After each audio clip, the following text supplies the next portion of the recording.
Hi, Kitty. All right, all right. What Open Kitty court is discussion. that? Oh, Jesus, you got another one? Yeah.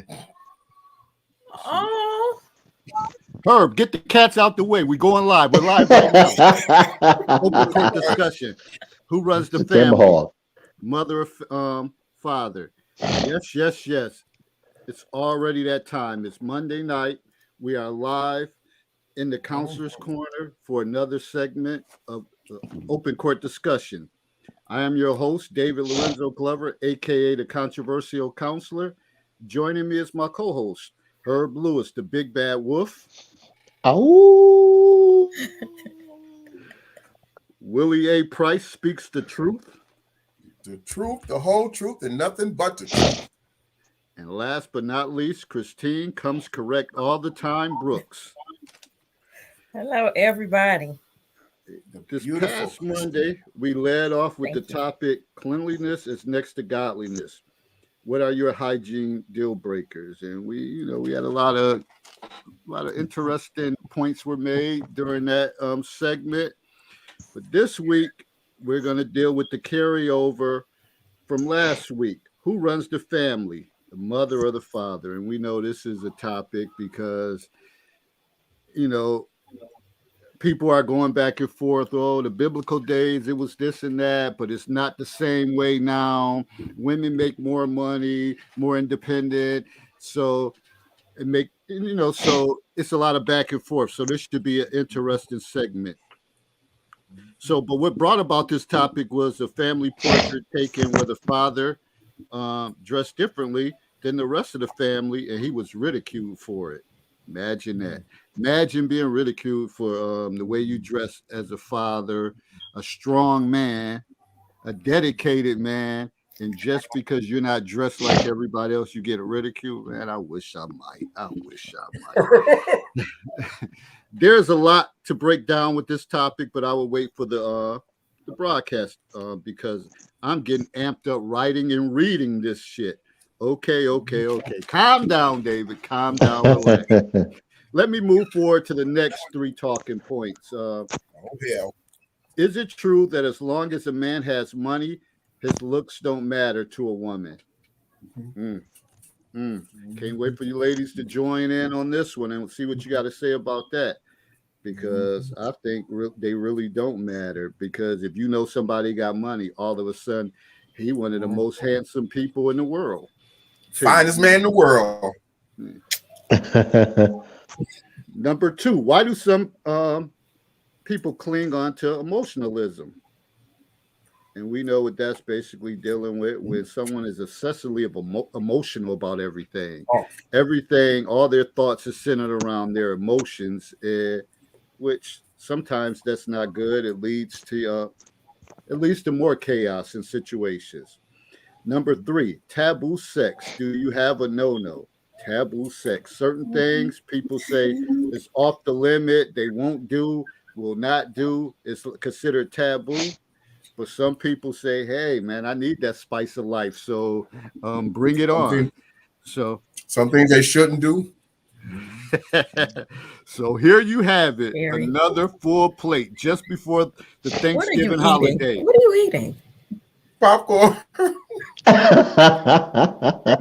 gonna be at the movies tonight because this is gonna be a good show. Please share the wealth. Sharing is caring. Please like and share our video, and don't forget to subscribe to the YouTube channel, The Controversial Counselor. So let's eat, folks. Help me to help you. Let's dig in. We got a lot to talk about. First and foremost, how's my panel doing? How's everybody doing? What's new in your world? What's going on? I am wonderful. I have great meetings today. Working on some projects to get my nonprofit off the ground. The city of Buffalo is about to make me rich because they just instituted a new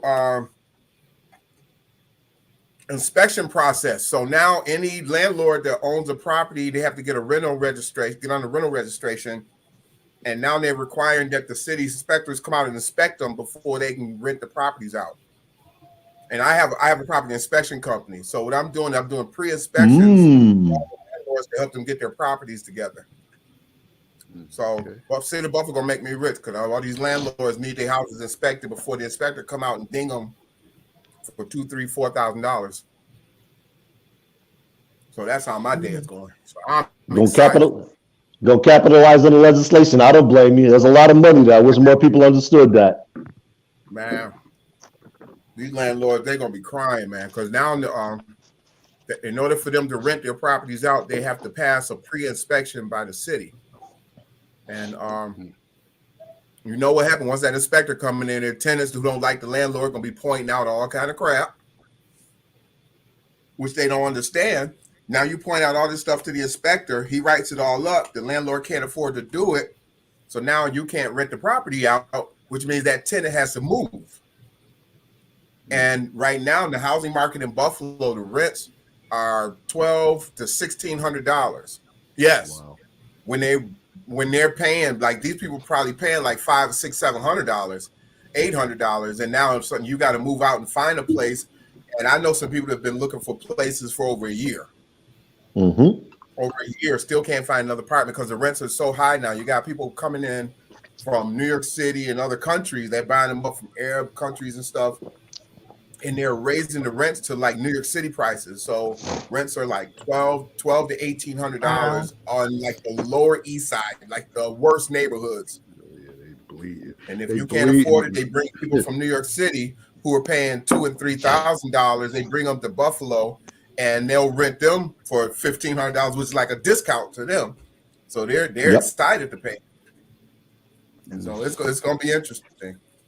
Money, yeah, money, I don't think a lot of people understand that. And what the thing, I bought my house.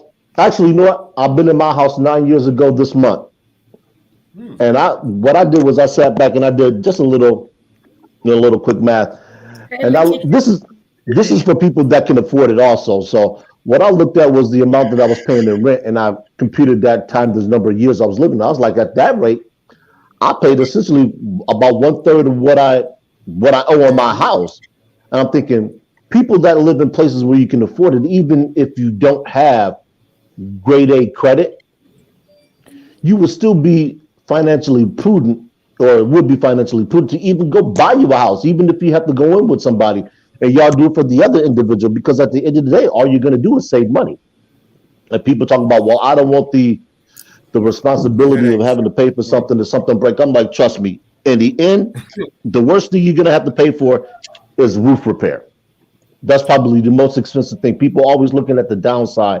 Well, what if my hot water tank goes? Your hot water tank goes, you replace that once and you're good for about the next 10, 15 years.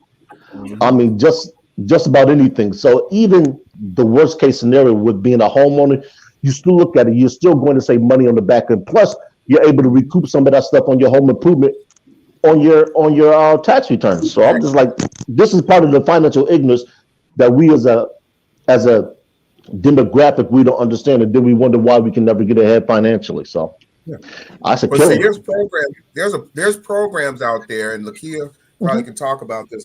There's programs out there, first-time home buyers, and a lot of times these first-time home buyers are encouraged to buy single-family homes. But a first-time home buyer can buy up to 4 units, and a lot of people don't know that. So imagine, instead of you buying a single-family home where you're responsible for paying the whole mortgage, you buy a 2-unit, or 3-unit, or a 4-unit, and then you use that 2, 3, or 4 unit, and you use that rent money from those tenants to help you pay your mortgage. You can pay that mortgage off in a faster time. Any repairs need to be done. And then after, I'm not sure how many years is Lakia they have to be in the property before they can become a first-time home buyer again. Somebody was telling me you only have to do a certain amount of years. 5. Like 4 years, 5 years? 5 years. 5. So like 5 years, after 5 years, you could become a first-time home buyer again. And then you could go buy a single, but now you got 4 units to help you pay the mortgage on that single family home that you bought. This is one of the things I talk about with single mothers, particularly because they're getting the lion's share of the money when it comes to tax returns. If you're getting $4,000 or $5,000 a year back, correct. Not only that, you can go to an interim auction, buy it there, take that house to the bank, get it appraised, What do you mean? Now, bro. What do you mean? Not in Buffalo. Not in Buffalo no more. You can't. Why not? 90, $100,000. $70, $80, $90,000. Houses that What were did going he for say? 5 to Yeah. 6,000. Hold on, people. Right. Your Hold show on. kind of ran away from you, David. Yeah, I'm like, I'm asking how the hell y'all doing, and y'all done took it this like, am I in a damn special ed classroom? What the hell y'all talking about? We're doing a housing show wondering. tonight. We doing I the was subject wondering. of housing tonight. Okay, I just said how you doing, what's good with you, what's going on. We don't have to come back tomorrow. Give me Oh, I was wondering, it was a real estate. This is what I'm like. What's the Yeah. conversation I know. about real estate? I just said how I was doing. Next thing you know, Herb was talking. Herb did it, man. I ain't do it, Dave. That was Herb. All right. We'll take this up on a subsequent show. We'll take it up on a subsequent show. Let me go to the ladies. Christine, you was here first. How you doing? What's going on? I'm having a wonderful day. I'm looking forward to the topics of today's show. Okay. Which one? Any of them, any of the topics. Okay. -1. Lakia, how you doing? I am well, thank you. I'm glad to be back and hanging out with you guys.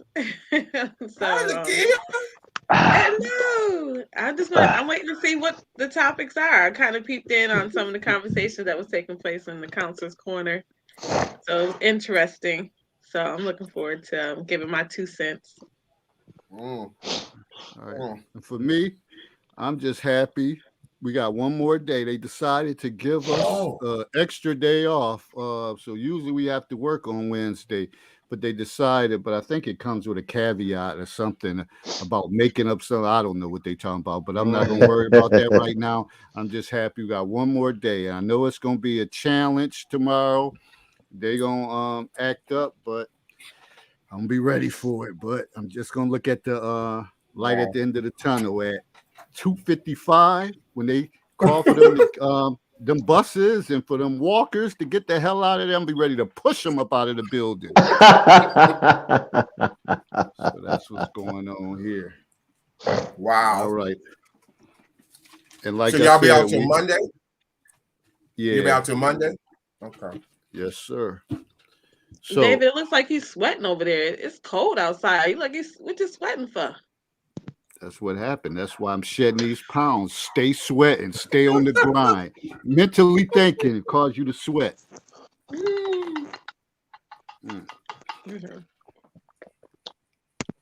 All right. So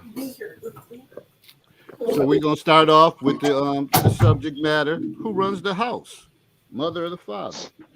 Who runs shit? Who runs it? Big Papa. Big Papa run the house.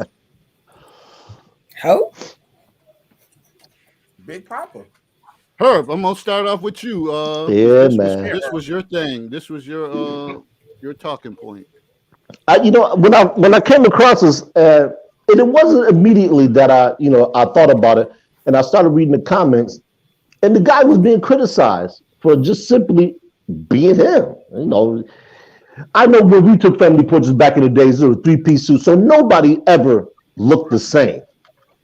Mothers and fathers didn't dress like siblings, didn't dress like unless you were twins. So he was receiving all this backlash and ridicule, talking about men can't do nothing right and yada, yada. I'm thinking, since when did this become an attack on men and the inability of men to do something, quote unquote, right?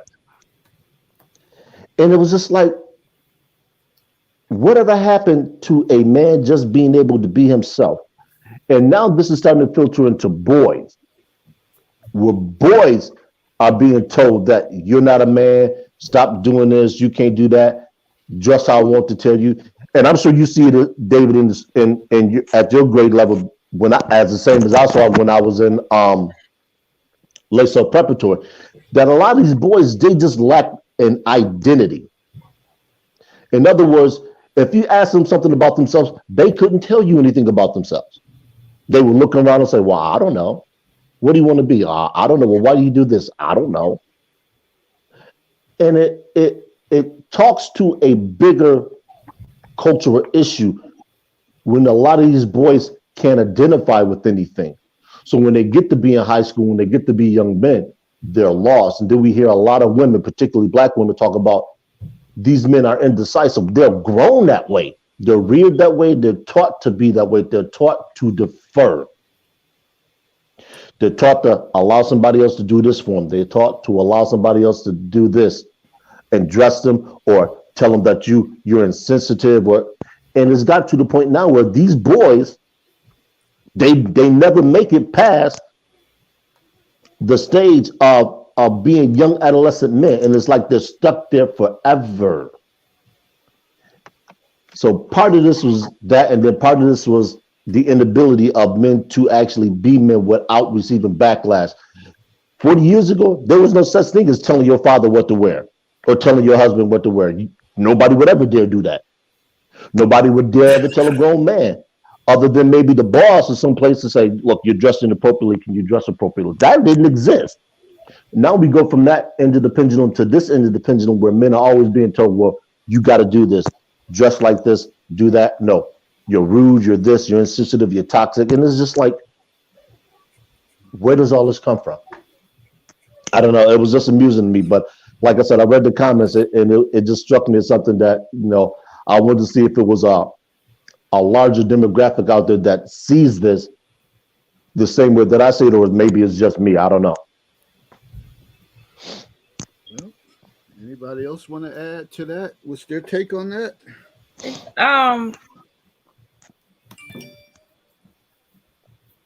There's some of it I agree with what Herb is saying. A lot of it I agree with what Herb is saying. I'm just having trouble making the connection back to who runs the household. I agree that there's an issue with lack of identity, and that it causes indecisiveness into adulthood, and even the fact that you have some men who have trouble ever transitioning out of that space.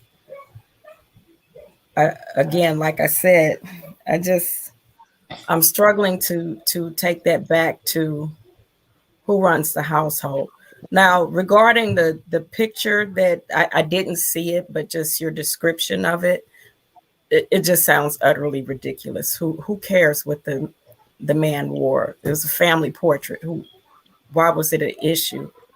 But I don't know. Maybe you could help explain it clear. What it stemmed from was the man not doing what the mother told him to do, or the wife, or the girlfriend, because I don't even know if they were actually married. But we see it play out in pop culture. Let's look at all the TV shows we've ever saw about families, regardless of the ethnicity. Rarely was the man actually looked at as a competent father. Even with the Cosby Show, as much as the Cosby Show was lauded, Claire was the one that ran that family. Traditionally, usually the mother had the run of the house. The father was there to make sure that certain things ran. It's always the old adage. If the bills weren't paid and the house wasn't provided for financially, they would always look at the man. If the children weren't dressed well, fed well, or behaved well, they would always look at the mother. And the first question that we were asked when we were kids, when you did something that was wrong, was, who is your mother? Your mother would generally say, wait till your father got home, because the father was usually, in homes that were in single parent led, the disciplinarian. The mother would lay down certain laws, the father would be there to back it up. That no longer exists today. I mean, like I said, you look at pop culture, especially television shows, the mother generally runs the house. Even with the Roseanne show, she ran that house. You look at families like, I'm trying to think of another one. Not Who's the Boss. Who's the Boss is back too far. Roseanne, there's another one I can't recall right now. But But a lot of those shows are predicated on the father being inept. And The now a lot of Roseanne people, show was built on dysfunction. right? The Roseanne show. But even so, she was the one who laid down anything that was going to happen or not going to happen, where the father was just looked at as somebody that was there. You know, he just contributed to the making of the kid. Matter of fact, Married with Children. You know, I disagree. Was it good? No. I Married with disagree. Children. Was that what the Bundy That, dude? yeah, the Yeah. Bundy. Yeah, he's a clown, so that don't even count. But Right. exactly my And point. that wasn't even realistic. Yeah, That you wasn't can't even. even- No, I mean, but I that's can't say it's but not that's my realistic. point. But that's my point. He was portrayed as a man who couldn't do anything. He looked like he couldn't do anything. That goofy ass dude. Come on, man. I mean, the whole premise of about the show James again Evans or was something. built on buffoonery. He was a clown. His wife was a clown in certain ways. The kids were clowns. Even the neighbors were clowns. Everybody was a clown in that. That was just a funny show being funny. But the reason why I disagree with that, because I want to say that my recollection of back in the day, it was more faith-based homes, regardless, whatever the faith was. And for the most part, in faith, in any type of faith that I can think of, the man is like the head of the home. And the mother and the father would have their part. Not like the mother didn't have a say. That's why it's important that you have someone that speaks your language when it comes to how the home is run, because so it doesn't matter who's saying what, you both in agreement to how things are run in the home. True.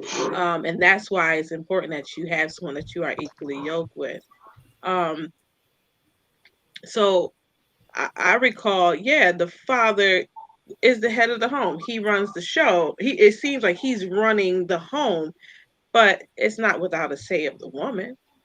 You know, the woman's gonna at some point say, okay, when it comes to a point where maybe she doesn't agree with something, I'm sure she has a voice, or she had a voice. And sometimes, and actually, no, I'm going back to some degree, the women didn't have much voice back then. And that's why even now you find so much of the women's feminist movement, because the women didn't have a voice.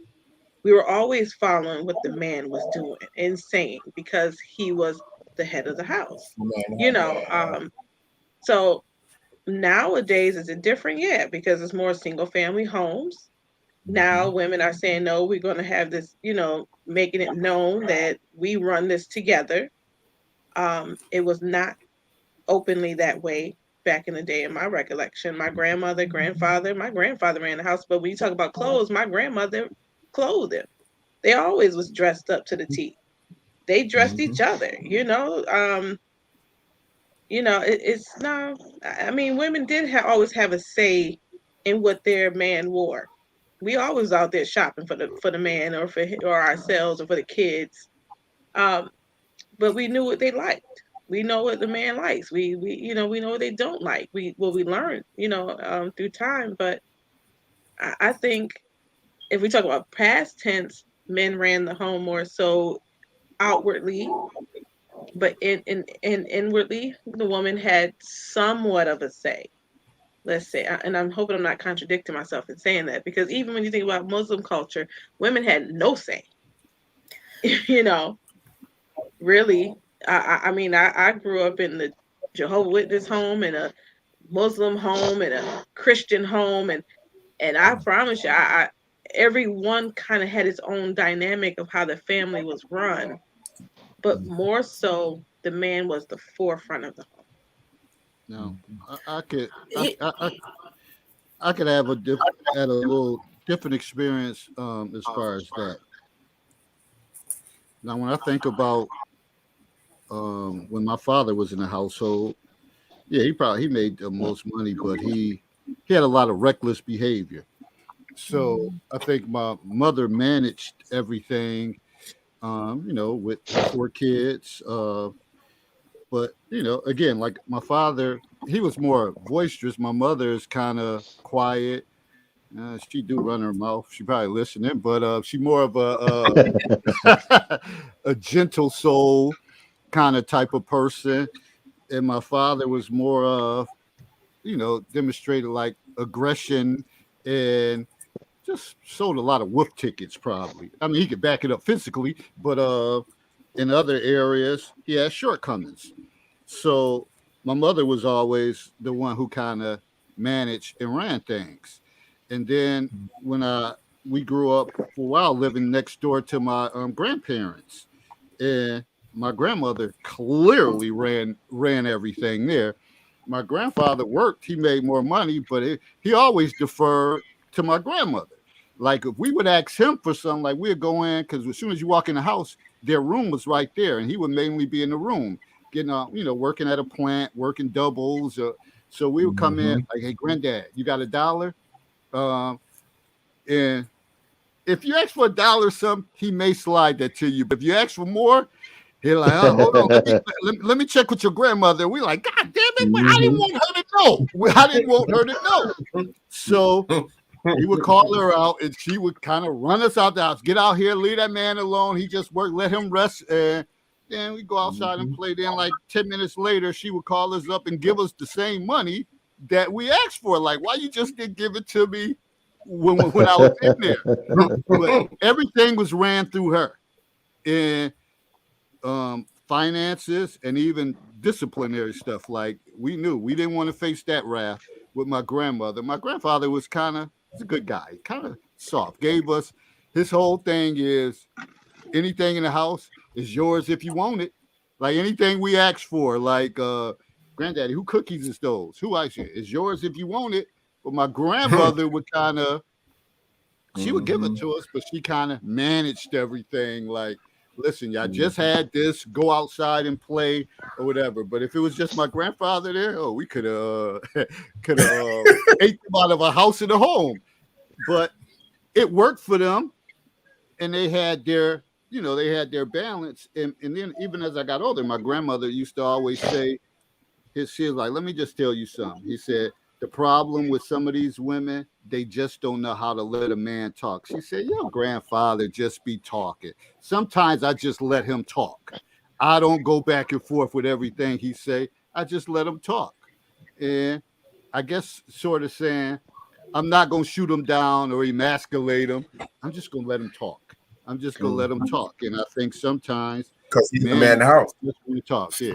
See, but that's why. That's why. Oh, I'm sorry, real quick. That's why I think when you said, here's a, well, let me see what your grandma say.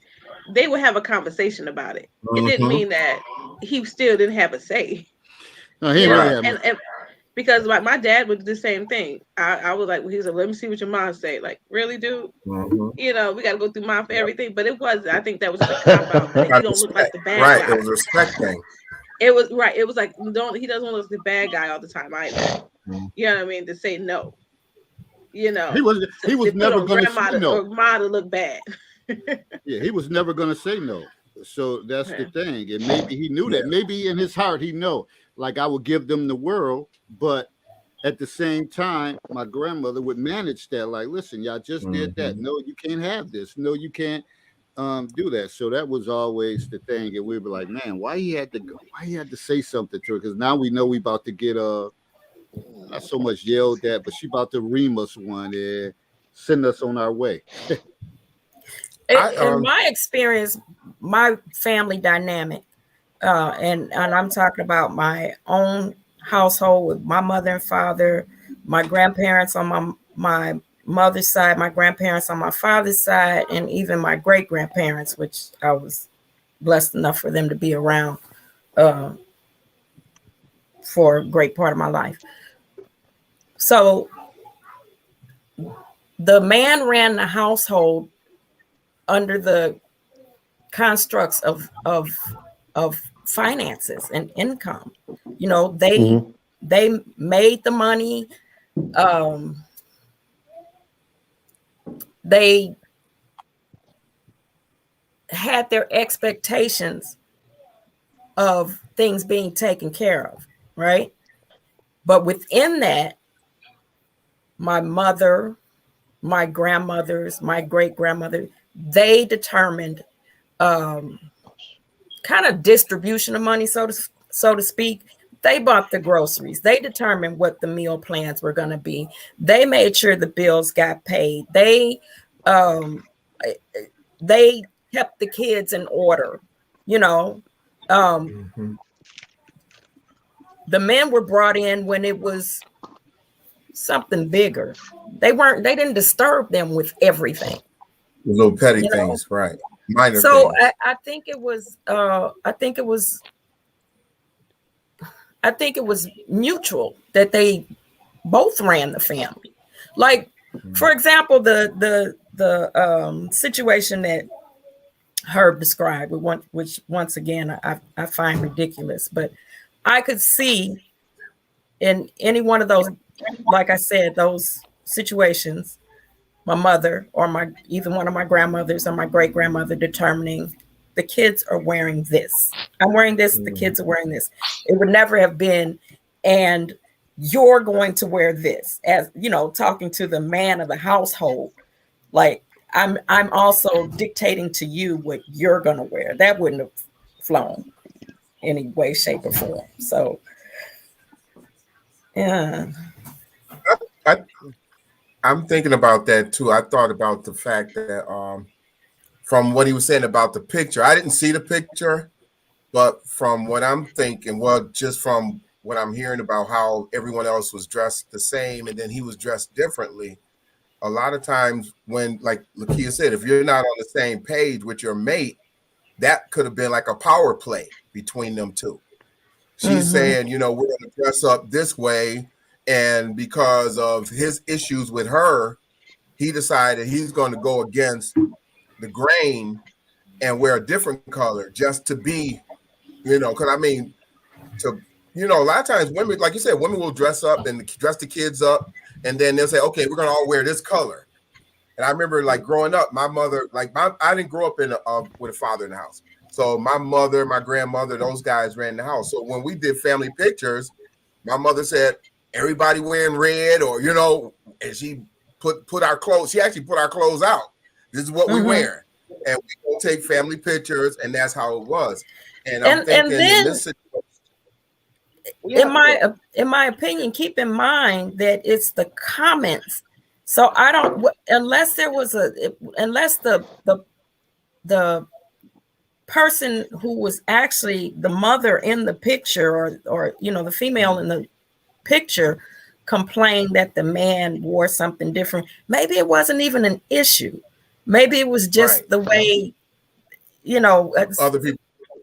Yeah, other people interpret it. Why didn't he have on the same color or something? Right. Which was, like I said, I the didn't women no.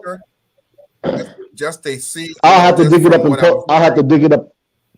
I'll have to dig it up and post it in the council's corner. But the woman in the picture was the one who made the initial comment. Okay. So she did start it. Oh, okay. the woman did. So then, yes. Kind of going back to yeah. what Willie said, it might have been was some type a of power play. A power play. Yeah. That okay. She's saying that, you know, she told everybody we're all going to wear blue or whatever color they had on, and he was like, well, you know what? I ain't wearing that. I'm not gonna wear that. You know, out of resentment, out of you're not gonna tell me what to do. Just taking a stand, whatever. Right, right. Just to be on a separate plane and to create some controversy. Exactly. Exactly. And I'm sure that's not the first time that he's done something to that effect when you know, because he wanted to retaliate against her or show her that he's not going to let her control anything he does, or she's not going to be the boss of him, or whatever, you know, whatever stance he's trying to take.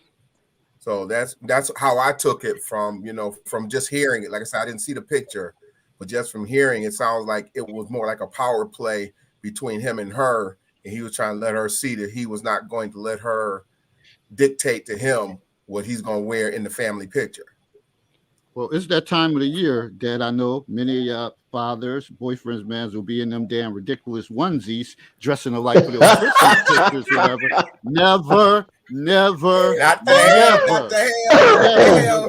Ain't no fun. Hey, David, and I'm gonna pass it to Sir Ty right now. Never will you catch me in no damn onesie. Yeah, those actually would be cool if you had a nice, loving family. You know, I'm not so hardcore. Okay, you gotta say colors, but I'm gonna have on the pants and the shirt.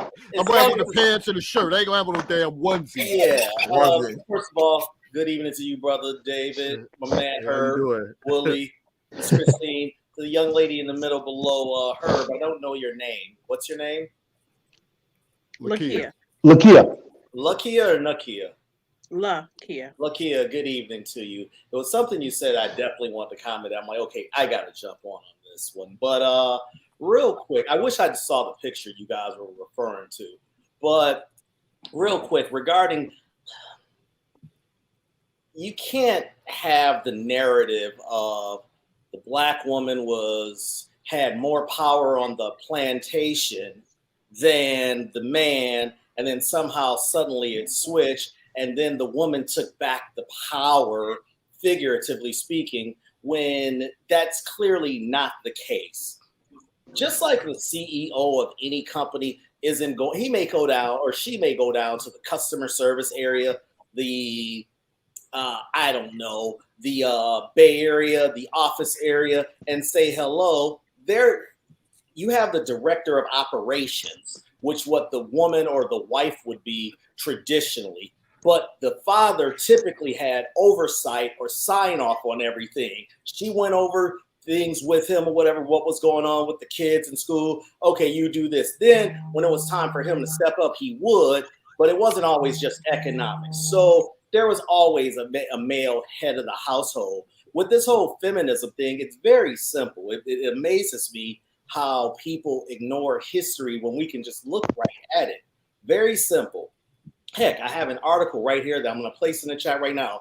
Gloria Steinem, everybody knows her. She's the one who was actually working as an FBI agent while she was helping indoctrinate black women for feminism or into feminism. She says in this article, I learned feminism from black women. Now, what she's referring as feminism is having an assertive role in the household. That's why it's very difficult for us as black people, stateside people, I want to make that distinction, to compare this feminism, or how do I say this? To compare our upbringing and our how we lived to their form of feminism.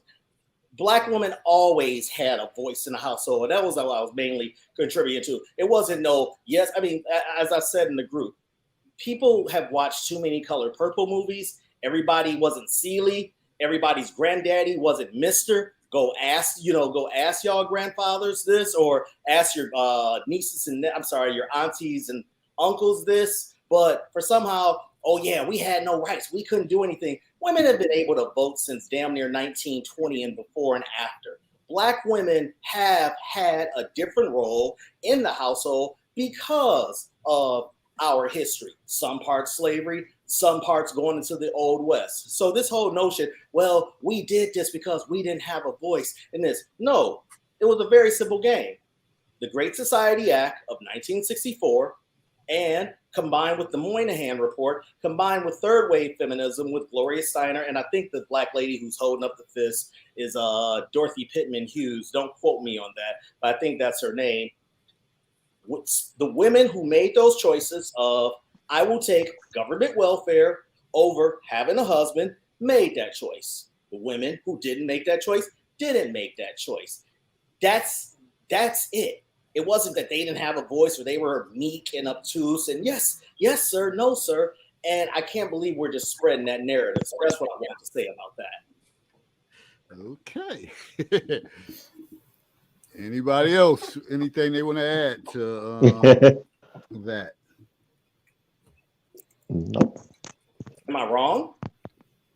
No, I mean, you see that. Let me see. I just want to share that there was a era where majority of the time the man was the head of the household and the woman, I'm not going to say didn't have a say at all, but it was always out of respect that she would reverence him and probably have conversation, silently or quietly.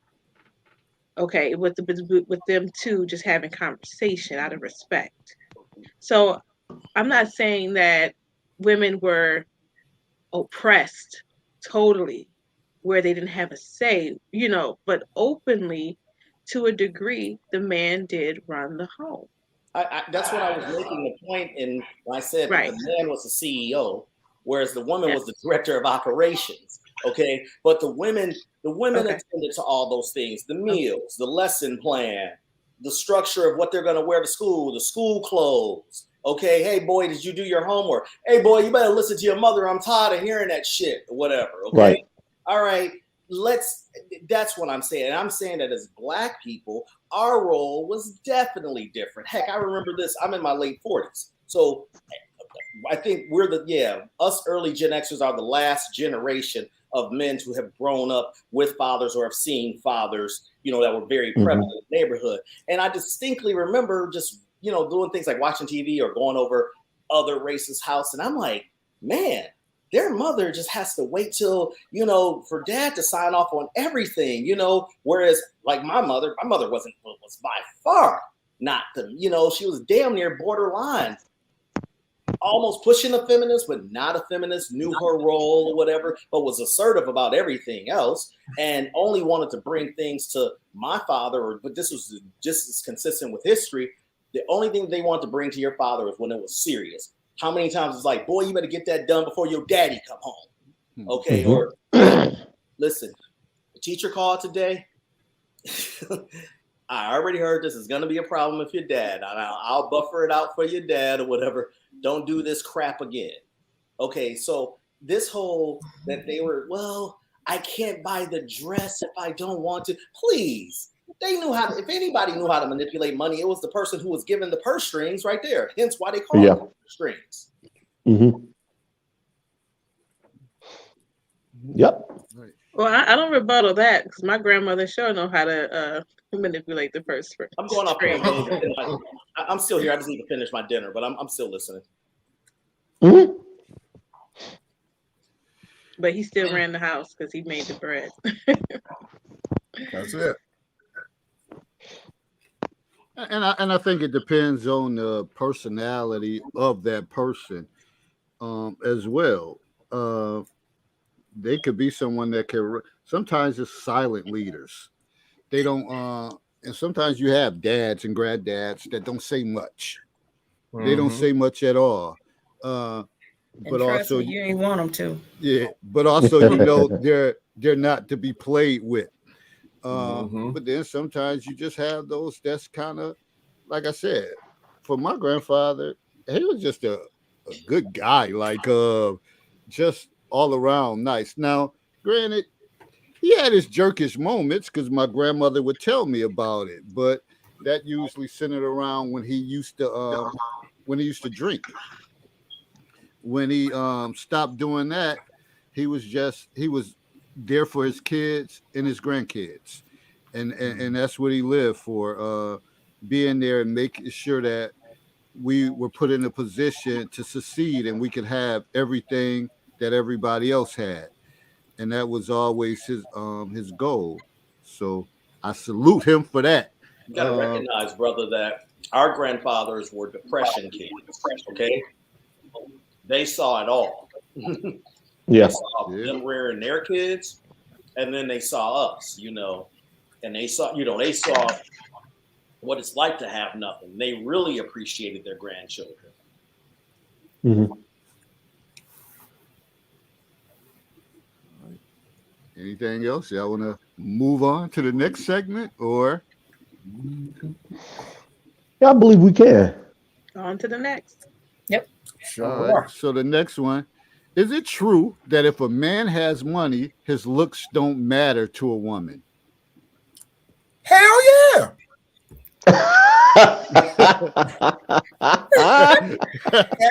Yes. Talk to us about that, Willie. Lil Wayne. What's the dude from Public Enemy? Flavor Flav. Lil Wayne, Jay-Z, Biggie Smalls, you name it.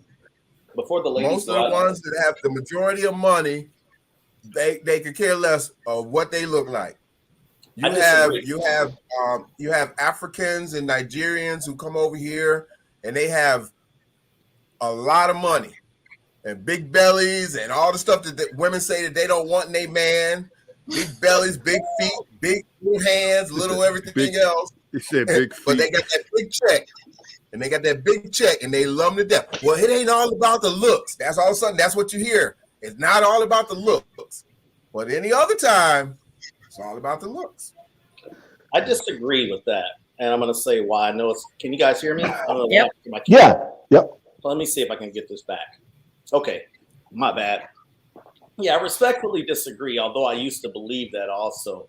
And this is not to say you're wrong, Willie, by any stretch, but we got to look at this with context. I know, but I ain't wrong. I want to go before the ladies went. Then I was trying to change. So here's the thing. On the surface, that is true. But all she will see him as, if he brings nothing else to the equation, all she will see him as is an ATM, a bank vault, or what have you, okay? So yes, those guys who you mentioned, they may see those women that they encounter as groupies who want them just for their fame, status, / money, that they probably won't be giving them much or anything, but then again, some of them do. But regardless, it's like I can't think of that expression where it's darn it is basically fair exchange is no robbery. So that's how they're looking at it. But dare I say this, women, and I learned this, I don't ask me how I learned this. When women can appreciate a handsome man, handsome in the face and all, but women tend to be more about a man's body in general. I'm talking about on the physical front, okay? They can appreciate this, but if you look, okay, let me give you a good analogy on this that you'll love, that you all will love. Name a top, since I don't watch this stuff anymore, I can't say, but there's a difference between Denzel Washington or Morris Chestnut, whatever, I'm naming who women consider attractive as actors. There's a difference between Morris Chestnut and Denzel Washington and Mr. Marcus and Brian Pumper. These are porn stars, okay? I'm lost. No, stick with me. There's a difference between Jada Fire and Halle Berry or what have you. You have what's considered classically attractive. Then you have what's considered sexy. To be sexy, it's not always about how handsome or how beautiful you are. You can be very alluring. How many fellas, how many guys, how many sixes have you seen? Man, but yo, she's a 6. Her body is on point and she's got those lustful eyes. She can elevate her stock really quick. But just getting this back to women and money, a woman will date the man with money for security and smash the guy who turns her on the side, in the background. I mean, I don't know what world that we're living in. And one reason I can say that is because I was guys. Okay, let me say it like this. Women, and I'll pass the mic after I say this.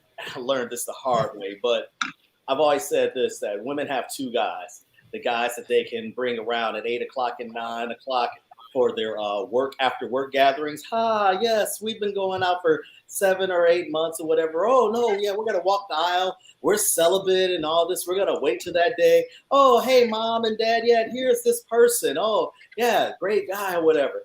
Then they have the 2 o'clock man. In at 2, out at 3:30. Sundown. Maybe 4 o'clock. Okay. Now, many aren't going to openly admit this, but this is what happens out here. You don't believe me? Look at how popular these male review things are. These are supposed to be seedy and such. Everybody doesn't want this. I'm talking about, let me say this. I'll just briefly end it. Maybe that didn't hit right. There's a difference between sexual allure and then what people consider classically handsome. There's a difference between what a woman wants to, for lack of a better term, fuck and have lustful sex with, and then somebody who she wants to make intimate love with, all right? So, and it's not always about what's attractive that we would associate with there. All right, ladies, y'all look like y'all got, I don't know, like y'all been sitting back, like y'all got something to say. I'm gonna let you go on this one. Okay, so I can see. You can do all, all I can say, you want. I've lived all I reality. can say is I am sure there are those that fit that description that he just gave. I'm sure there are those that fit that description for whatever reason. But an ugly man with money has more chance than an ugly man without money. That's right. So there's that. However, I don't mean to interrupt briefly, but what if they're at a cotillion where everybody has money? Then what? But that's not is that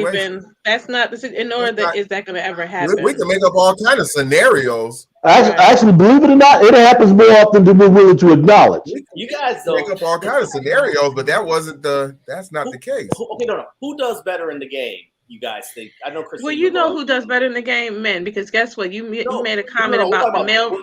We're talking about men, but which man? Which men does? Do handsome men do better than so-called ugly men? Yes or no? Or men with money? Handsome men, because they can come off as if they got money and they could be broke as hell. So the only way. Let me say this real quick. You made a comment about male reviews. How many male reviews do you really even hear about? Honestly, you hear more about strip clubs with females. Strip clubs are all over the United States and wherever else. But how often do you even hear about male reviews? They're not even off. They're not very often. Well, they're not designed to be mainstream because they can let loose. It's not often. So that speaks volumes there on its own. But for me, it'd be a case by case basis. You know, some people. I like, for instance, today I had a white man looking like a Tweety bird looking me up and down today. And I thought, let me think about this Tweety bird. And the question was, would I let him take me out on a date? I had to ask myself that, because sometimes we talk about being shallow. You know, I've said that sometimes as women, men can be shallow and pick up some things that say no. But to be honest, for myself, I can't speak for all women. For myself, no, it's a case by case basis. Some things the personality might outshine the person, and it's always about money. No, because money don't bring happiness. You know, so. We get that. I don't care how much a woman does or a man does for a woman. Money don't make you happy. Brief question about the money and men. If it was strictly about money and ugly men with money, then why do we have so many tricks out here? Okay. Well, there's tricks on both sides. No, we're talking about men. Can we please?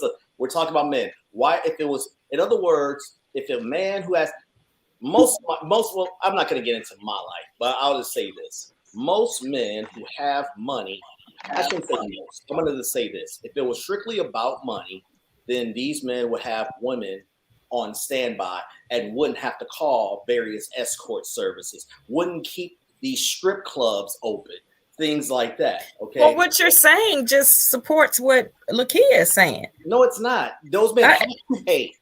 That's what I'm saying. An escort, you have to pay for an escort. There are some men who can get women without money. Well, I'm saying. Okay, which means that having money doesn't necessarily get you the woman you want. That we care about looks. You could be butt ugly with money and then you still get passed over. The original question was about ugly men with money. It's a case by case basis. Right. No, it wasn't ugly. It was the original question actually is, does money make a man's looks matter or not? I got right. Okay, if a man has money, does his looks matter? Well, if he has money, right? That was the question. He has to pay to get access to that woman. Okay, not she's attracted to him because of his money. I'm talking on the most extreme level. Okay, but we know that escorting is a big business, especially now. You know, that's what I'm saying. Now, I go sometimes to the extreme deliberately so that we can now look at the middle. You got plenty of hope. Well, what do you call them, Herb? Since you listen to Ron Wills, hobosexuals or what? Yeah, homosexuals. I mean, how many people in the group have revealed that they let men move in with them? I mean, it's countless posts there. What you think that that's because they have a great personality? Some might. No. Okay, well, I'm glad you said No. Woman. Well, let me hop in here. So Some men Tyson's can be talking very about. charismatic.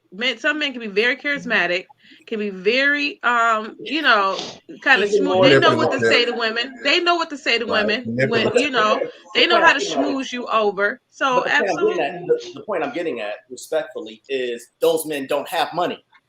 Correct. Okay, I don't know what made that so. No, But see, I I'm wouldn't still say that in every instance where a woman lets a man move in doesn't mean that that man is a bum and that he doesn't have anything to contribute. I think. Well, the thing that you're overlooking, Christine, is why would a man who has money need to move in? Bingo, bingo. It's not about a man that has money to want to move in. It could be maybe No, but that's the point. Just because he have money doesn't mean he can't be an insecure man and feel. No, but that's the point. That's the point that Sir Tyson's making. You guys are overlooking it. If a man, let's look at it like this. Let's say all things are equal. Charisma's equal, money's equal, looks are equal. Take away a man's charisma and his money, and all he's left with is looks. So if a man with marginal looks is going to do better than a man with better looks or above average looks, when you compare those two, you drop those two in a room wearing the same thing. It just really depends on the person themselves. Right. It's not necessarily about their physical appearance. Okay, Right. It always is about their physical appearance. Like for instance, he can have potential. He can have potential. Okay, hold on a second. Yeah, and I say that because potential could go either way. Will tend to look at a man with potential and say, you know what, he's striving to do something good and he's building something. And let me see. I don't mind being with him, helping. I mean, like being by his side, encouraging and stuff like that. Being supportive of that. Wait a minute. So is that why there's a push for men to make $100,000 then? Oh, you know, absolutely. A man should be pushing to make money because that's what he wants to do. Thank you. I'll agree with you there. But hold on. I don't disagree, but the narrative that we see is women are talking about getting the bag. That's not a male-centric issue. That's a female-driven issue. Heard real quick. Now that's a reality TV issue. Yeah. That's a reality TV issue. I talk about that all the time about how reality TV makes people think that these are the lifestyles they need to live. This is, if you watch TikToks now, every TikTok is about getting bags and getting money and that all that and about leaving the man, getting his money and leaving him. I've seen about 10 videos every day of that. But the thing is, this discussion, people were talking about the looks and this, that, and the other, but the discussion was, does money matter? It doesn't matter about the other. Everybody's taking it away from what the question was. The question was, does money matter to a woman, rather how the man looks? That was the question, right, Dave? Does money change the way a woman? Is it true? Is it true that if a man has money, his looks don't matter to a woman? Right. So I mean, I think both Lakia and I are saying the same thing, that's not necessarily true. So how does money apply? I gotta say this though. When you said a case by case basis, Christine, and I want to hold on to that potential comment too. When you said a case by case basis, okay, I'll grant you that. Okay.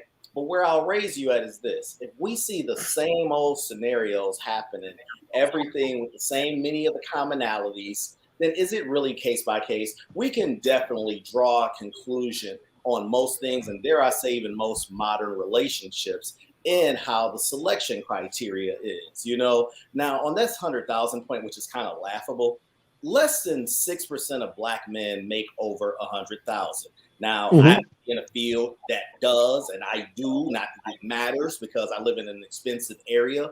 But regardless of that, I've always often inquired when women just say this about money, what does it matter if he's not going to spend it on you? Okay, you know, you got guys who make half of that will give women everything. I knew one guy who I used to go out drinking with, And he used to be like, yeah, man, this money just came out of my account. I'm like, what you mean it just came out of your account? Yeah, man, I got this girl's cell phone bill, whatever. I'm like, hold the fuck. What? Oh man, it's nothing but a pittance. We drink that in the week. I'm like, yeah, I drink it because I'm enjoying this, but I don't want to even get too far into that. My point is that it doesn't matter what a man makes. If that man isn't spending much, on them, you got to qualify to get me to spend my money. But I'm just simply saying that a man getting money, I know this from also being a former dating coach. Okay, I've had over 100 clients. I'm speaking from the streets and real experience and being out there. We're not. Mm-hmm. Well, okay, let me ask you this. Are you out there now? I am a single woman. Yes, I am. Okay. How often do you go out and you see what? Are you familiar? Herb, should I talk about the underworld? Should I talk about I don't think she's ready for that yet. She's not ready for the underworld. Y'all funny. We'll just keep it PG. All I'm keep saying it PG. is that, keep it PG. I'm saying that there's the surface world where we play to all these characters that we have. Then there's the real world. When I say the real world, where it comes down to carnal lust and desire. And carnal lust and desire will always trump money and all of those things. Okay. Well, no, I agree with that. I'm gonna be honest with you. I agree. Like I just said, money. It doesn't matter how much money you have. If sexually you're not stimulating the person, that can be a problem. If like you said, carnal minded, where you're not looking at the bigger picture, you're not looking at the picture as a whole, what you could be as a couple, opposed to what your fleshly desires are. I mean, interrupt you, but just to add to your point earlier, or you or Christine said it, you have some guys that have charisma. There are some guys who really know how to tap into that. Yeah, I know. I'm a woman. I've been plenty of times, to be honest, and it's okay. But I have learned something, and I'm gonna share this, being transparent, that I've learned that no, I'm no longer dating potentials, because that is, to me, I tend to look at somebody and I'm like, they're okay. They're working on some things, and I allow myself to be compromise because I think I try to see the best in everybody. I try to say, okay, and I'm an easygoing person. I'm more open than most people, but I've learned my openness can be taken advantage of and not reciprocated. And when you say define potential, for instance, you made a comment, like for having a guy that's a good looking guy, starting a business, starting a brand, and you're supporting that brand. You find yourself supporting the brand, and you find yourself getting sucked in to try to be a help to that brand, giving yourself making yourself vulnerable for that, and it's not looked at as a value. So you only want finished projects. It has to be if it's not a finished product, or even at least in the works of being stable. You know what I mean? Has some stability to it, its own financial stability, or its own financial stability. So what message does that send the younger women? To make sure whoever you connect with, it can contribute equally. At 22 years old, how many men can contribute all of this while starting their projects? Well, when you think about it, I have a 21-year-old. Actually, she's about to be 22, and she's dating someone that's like 25. And they've been dating. They're both in college. One's in college, one's working, and they're and at that time they're just dating. So that's why it's good to take your time. It is, and I've also learned, take your time. Why should a woman take her time? Because they need to see, because you change, your personality change, your life brings about changes where you start seeing things differently. If you allow things, if you don't, especially at 20 in your 20s. But you And said, I know I don't think the same way I did at 20 that I am now at 45. But you said, I'm not trying to get you in a gotcha or anything. No, you can't get. Actually, I can't get got. Okay. Just so you know. Well, here's the gotcha. Okay, if you're gonna say that, okay. First, you said you shouldn't date with potential. Then I said, what message does that send to younger women? And you said that they should basically be looking out or whatever. And then I brought up the contrast. That's why I said wait. 23. Well, a second. But whatever happened to growing with each other, going through those ups and downs, where thus you know the depths of your relationships, and then that's how you build or whatever. Okay, this person is a rock that I can build with. Now, if our grandmothers had the same mentality that these mothers have right now, shout out to Little Big Nate for this point. But if they, a dude has to be Sammy Davis Jr. or Nat King Cole, none of us would be here. I'm not saying that. What I'm saying is this. For instance, I'm gonna give, and I'm maybe let somebody else chime in. I'm not. What I'm saying is this. If you think about how many stories have you heard where a woman was by her husband's side while she was helping him build his business, and he left her for the secretary. Okay, and then now they're going through a major divorce because let me just finish. Let me finish. Doesn't matter, black, white, Puerto Rican, has Chinese. It doesn't matter. How many times have we heard that story? Very rarely. That's real life. So what I'm and from there, what I'm saying, what I would say to my daughters are in relationships. I hope that they could find someone that they can grow with at this stage. I'm not saying that you can't grow. They have a commonality. There's a common goal. They're getting to know each other. They're friends. They have that friend foundation. And if you have that, yeah, maybe that could possibly work. But truth is, we change as we get older. Things happen emotionally, hormonal. That changes dynamics. People would go through menopause. There's a lot of divorces that's taking place in their 50s. Why? Because didn't you say that, Dave? Like you posted something about that, where there's a lot of divorces taking place years after being married, 30, 40, 50 years, because people change, desires change. So the whole back to the matter, the only way, the glue of that is if you stay spiritually grounded, stay focused, and not allow what's going on in this world to disrupt what you've already, with the foundation which you created. So what I'm saying is now, as a 45-year-old woman, I don't have the time now any longer, and will not allow myself to engage in someone that's trying to build something. You have to come ready because I'm already built. Look at the difference. Like Lakia is pointing out that at this age, you gotta come already finished, not with potential. And you're like, what does that say to the younger generation? Well, when you're younger, she's 21, 22, 23, he's 21, 22, 23, whatever. Right. You're both dating potential. At that point, you're both dating potential. Then you hit an age and it's like, it's not about potential anymore. It's like, what are you doing? Are you either doing it or you're not? Hold on. There's a difference. 40, 50 years old. Right. If you're 40 or 50 years old, if you're 40 or 50 years old and still trying to find yourself or develop yourself, then that's what she's saying.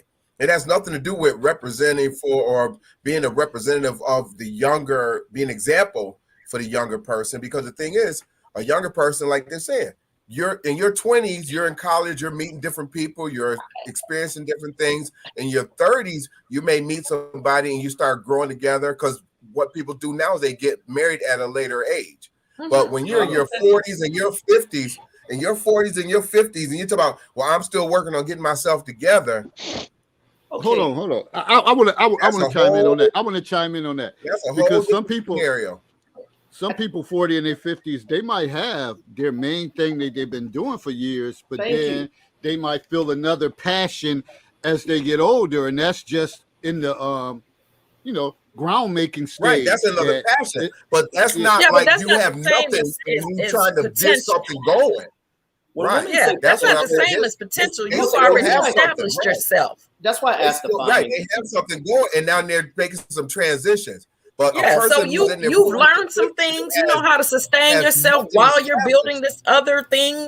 You know, Right. it's different. That's I think different. we live in different That's worlds, different. and that's why I asked about defining potential.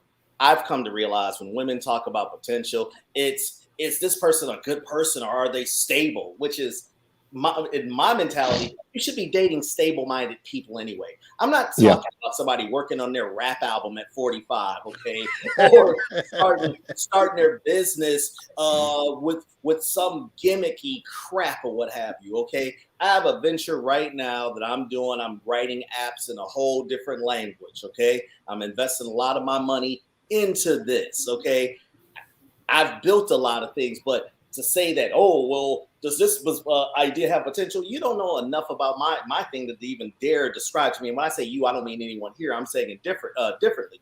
When I brought about the contrast with the youth or the young adults learn from looking at us. How is it for generations, people got married between 18 to 24, 23, and we had great generations then, but now it's, oh, I need to finish my career. I need to do this. When you're in the prime of, we got this mentality where it got shifted. Oh, no, the 20s is going to be for us fucking around and riding a cock carousel. Let's just call it what it is. That's what the 20s is going to be. Then in the 30s, we're going to get serious and get married. That's not working. Okay, we can look at the results here. But just back to the whole potential thing and all that, I see it means different things. I'm talking about stable-minded people. I think women looking at guys and analyzing if he's got potential, then she needs to look at, damn, why do I attract these type of dudes or whatever that still aren't together or that I need to move in with? That's not the thing is why do we attract it? Because men are attracted to women that are go-getters. Men are attracted to women that are established and doing things, and they want that. How many women? So there's a lot of women. There's a lot of women out there. Are you on LinkedIn? There's a lot of successful Black women that are out there trying to do very well. How many women's businesses have employees? Okay, I know the numbers here. Yes, they can act like go-getters. They can start their solopreneur things. Congrats, they can make their bracelets and sell their, this. I'm not minimizing that. We have doctors. We have doctors. We have lawyers. The most trivial. We have designers, stylists. Yeah. Eyelash, the hair pieces. They can do all that. But let's be honest. When you say men aren't, okay, how about this? So what? Maybe that's not the man that's for that woman who's a go-getter. Find a man that's in line with you. Why do people try to dictate their stuff to the masses? This isn't detergent. This isn't a perishable product where you're trying to appeal to the masses. If you're so unique, you should be able to carve out a niche of people that you're interested in or that are also interested in your pursuits. I know, for example, that I don't rub the average stateside Black woman the right way. And guess what? I care less. I have carved out my own niche of the ones that I like. Why is that important for women to say, men don't like this? I know plenty of men that like that type of woman. But I just said that men do like the kind of women that are go-getters, and that's why men gravitate to a woman like that, because no one wants a lazy woman. No one wants a lazy man. Okay. So what I'm saying to you is that, so that's the reason why when you say you got to worry, ask yourself, why do I keep attracting those kind of men? Because sometimes men need to be motivated. Sometimes women need to be motivated. Well, hold on. Okay. Let me add to maybe that. a woman that is doing something well in her life motivates them. You know what I mean? Well, so yeah, that could attract them, but doesn't mean. But that's where, as a woman, as women need to vet those potentials. That's the ones that come and say, okay, that gravitate to you and say, can this person really fit in where I am right now in my life? All right, let me jump in here and interject two things. What Sir Tyson's talking about is what Obsidian always talks about, is that a lot of Black women want a plug and play man. In other words, they want a man that's already established. What Sir Tyson's talking about is what Dr. T. Hassan talks about when they take women and men in their formative college years and they ask the men, what is your list of must-haves for a woman? And the men don't know. Conversely, they'll ask the women will put out a laundry list. What Sir Tyson's talking about is those men at that particular point can't even come close to what the women want.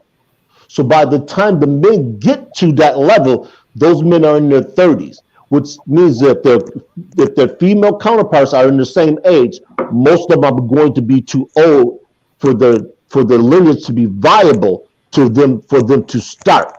So that means they will have two options.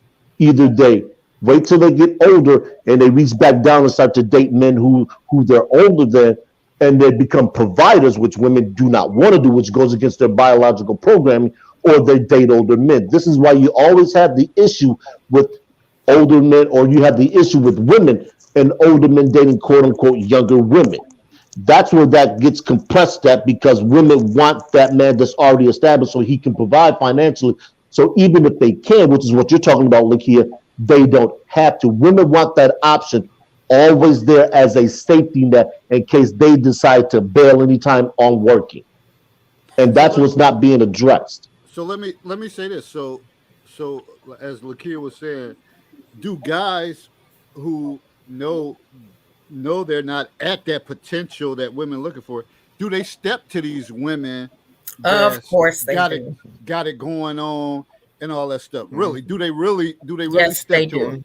Yes, they do. I would say yes, but only I would say yes, but only the upper echelon. The rank and file men aren't even going to try because they know they don't stand a chance. And this is why we always. Exactly. Have you ever heard of anybody here ever heard of David Goggins? Anyone? That last name sounds familiar. I can't place the first name though. He was basically an illiterate or dyslexic guy who could barely read. By the time he got to 17, he decided he wanted to go to the army. Right. He barely passed it. He's like he ended up gaining 300 pounds. Then he said, I want to be a Navy SEAL. He ended up becoming not only a top Navy SEAL, went on a bunch of tours, learned how to read at a high level, and also did the Army Ranger thing.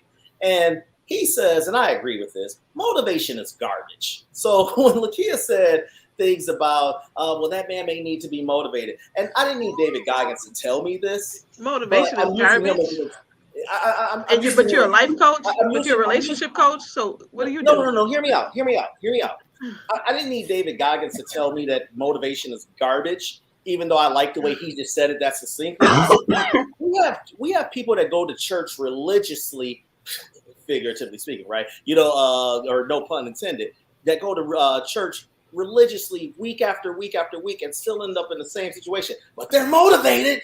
Oh, yeah. That's a good point. That's a good point right there.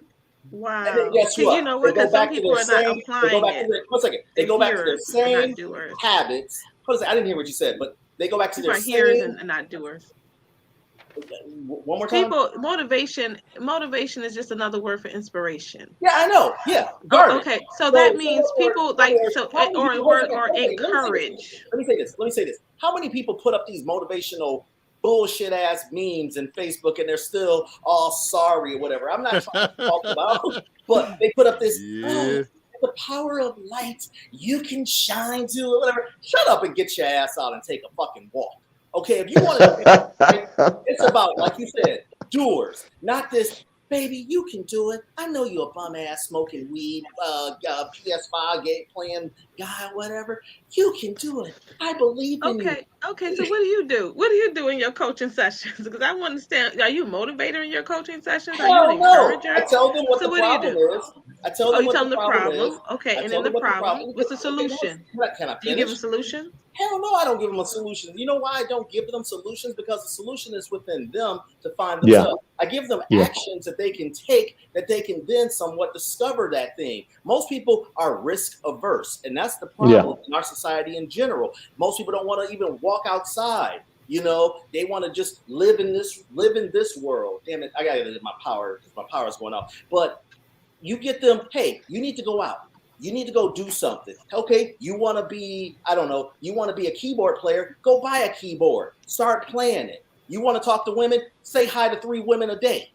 How about that? Get your confidence up like that.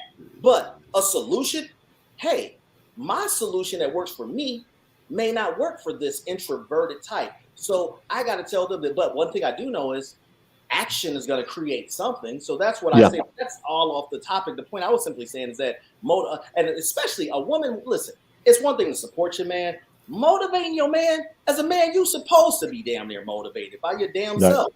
Right. But as it's been said, that a lot of young men, as Herbert said in the beginning of the show, you don't have that training, or don't, or even Christine said they're stuck in a space. So they need. I don't think there's anything wrong with motivation. I don't think there's anything with encouragement. I don't think there's anything wrong with it. I think if you want to be with somebody, yeah, you want somebody that's motivated to work hard in life. And I don't see the problem with that. I don't think you're gonna have that revelation that a man who's not doing anything, all of a sudden a woman raises him up and he just starts turning his life around. I don't see it. Those cases is probably rare to none. Usually if it's a case like that, the man may already be on that path. He may have a setback and he just needs to discomfort is the greatest motivator. You know what? If a woman gives a man ideas, is that not a motivation? But he already has to have. You have it. But if somebody come and give you ideas and you take that idea, was that a motivation? Let's look at it like this. It's Lakeith, what you're talking about borders on the blank slate therapy, blank slate theory. Pardon me. Smelling yourself over there, Will. Will, I saw you smelling. It's a difference between an idea and motivation, though. Right. I can give you all the things in the world. If you don't have the wherewithal to put effort into something, then nothing is ever going to come of it. It's what people it's what we call a self-fulfilling prophecy. I tell you this, it sounds great, but you never do anything. This is why a lot of women get fed up with men and their potential, because it's something that they say that, well, I've been trying this and I've been doing this. Yeah, but what are you feeding me? I can't eat ideals. I can't feed our kids ideals. Eventually, something's got to be brought into the house in the way of food to be put on this table so I can nourish something that's going to grow, that has come from us. This is why a lot of women don't want men who aren't doing well economically, because it doesn't help them. Well, I said that earlier. In learning that truth, if economically they're not in the same space that I'm in, no, I'm not entertaining it. Well, it's not even the same space. Is the thing about that is this: women and men are never going to be in the same space economically, because if the woman is in the same space with a man economically, she's going to be by herself. So she wants a man. Oh, here's why it's true. If you get two people in the same fields, that's why you can't believe that whole pay deficit gap. It's all BS anyway. Men are going to work more than women typically. Men are going to stay longer or whatever at jobs typically, okay? This has been scientifically proven. So the best way to gauge this, like I said, is using same industries. Now, typically, let's talk about, I don't want to go to the hyperbole part, but very simply, most women are trying to marry up. Okay, right. They're trying to marry. Now, let's be honest, though. Black women tend to marry down. We tend to mate down. I'm glad you said black people. Now, when we deal with black people, and we're expected to, we're always told. No, you're not expected to marry down, as you're not married much anyway. Okay, it's okay. 26%. Let's just So that's the lowest of all groups. I'm just giving the facts there. So many may be just looking for a companion, but what I'm simply saying was just responding to was this whole economic thing, and that no, a woman is not going to outwork a man, in the same position. Thus, that's the only way we can look at about the salaries and such. You know what? All I'm trying to say. Let's just say this. That's not true at all. That if a woman is on the same plane. It's not about. Okay, let me make sure I say this correctly. Okay. If a woman is making money, right? And a man is making money. They're both bringing money to the table. Cool. She's not supporting him. He's not supporting her. They're bringing it to the table together. Okay? That's what I'm saying. Period. We're bringing it to the table together. Are you really? Because one Yes. person may be offended. No. One person. This is why It does. Everybody's going to be different. There's no absolutes. Well, we definitely know there's no absolutes, but there's a lot Okay. of commonalities. But I think we're getting too far off the subject here. So I'll just say this: if you're ugly and you don't have money, you not only still have hope, especially if you got personality and charisma. Just look at all these men that are living with these women. I digress. They're called Melvins. Willie, talk to us. You quiet. I need a Willie moment right now. Man, y'all wearing me out. Because y'all are all over the place. I forgot what the damn subject was. What's the subject? It did I'm kind of dead take serious. a left. Well, the question was every different direction. I have no clue. What was it? What was the topic? See, that's Do men that's have the thing. to, if men have money, do they, Well, does it we matter still on if they're that? Doesn't matter how unattractive? they Yeah, are. Yeah. about this since we started. We're gonna move on. We're gonna move on to the next. I think segment that's in a like good 3 idea. minutes. Yeah. Please. Let's move on. I need to help him get to my. You ain't got nowhere to go. Yeah. You ain't got and 22 at night. And 23. We want his hours. topic And up. 27. Yeah. Taboo sex. Do you have a no? Willie, talk Are we to down us here already? about this. Yeah, we're there. We're there. Oh shoot! Oh shoot! Did we have a no? He's ready. Y'all. No. I know we got a Willie moment now. Well, I want to talk about why I brought this subject up. Can y'all see this picture? Let me see my picture. Can y'all see this picture? Oh, I read Y'all see this something picture? about. I read a little bit about that. I Yeah, couldn't you finish. read this. Okay. So now this is Annabelle and Erwin Gaskin. Annabelle is 480 pounds. Annabelle is presently starting a 10-year sentence for manslaughter because Erwin, She sat on his face. who loves his wife, Annabelle, he loved his wife so much that what he'd like her to do was to get over the top of him and allow him to eat her vagina, have oral sex on her. In the process, he ended up suffocating and his head got stuck up in her vagina. And she didn't know he was dead. And she did not know he was dead until he stopped moving, and she looked and saw his legs was blue.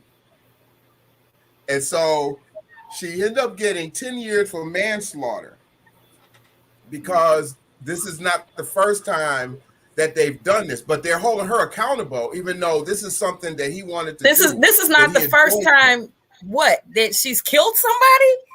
No, this is not the first time that he has had to be brought to the hospital from almost suffocating, because they've done it before, but his head actually got stuck inside of her this time, and it took them 57 minutes. It was the same woman.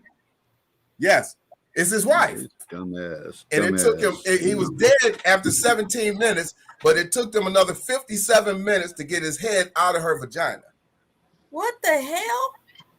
Show that picture of him again. He's a damn fool. The sheep's And so, what kind of cave did she have that his head got up there? All up in there. The That's judge what they felt know. that it was her. It was they gave her 10 years because they felt that she knew that it was a hazard for her to do that, allow him to do that, even though he wanted to do it. Okay, I could kind of see that. I can see that. So she's supposed to put yellow tape or something around there? Don't enter. So she was sentenced to 10 years in Maybe prison if for she had laid on her involuntary back and manslaughter. let him go that way. See, But there was that something is else not they what could he have done. That's not what he enjoyed. That's not what he enjoyed doing. He enjoyed her climbing over the top and sitting on his Well, face. then he knew the rest. And That's sticking his that's head awful. He Died actually on his enjoyed own sticking his terms, head man. in there, right? And so he was sentenced to 10 years, and so that's how the question came up about taboo sex and what people feel like taboo sex and no-nos and things like that. Because I actually had a different title. I said overeating can kill you, but I just said I want to do that. There you go. This goes into this underworld stuff. No, because you have some Annabelle and Irwin Gaston. You have, I mean, he probably enjoyed it. I think 10 years is too much. They look like they were from the UK. That picture did not look like they were stateside. I'd be very curious. I don't know where. No, they actually live in Ohio. They live in Ohio. Wow. Midwest. He probably appreciated, just like some women like the choking effect. That was his thing. He enjoyed that part of.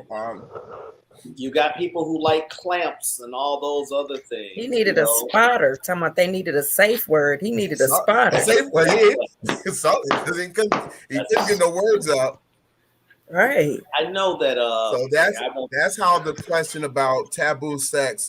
What's your no or what is a no or those kind of things, because I mean that is something, like I said, there was something he enjoyed doing. And the fact was that he had been taken to the hospital before because he had lost air. So it wasn't the first time.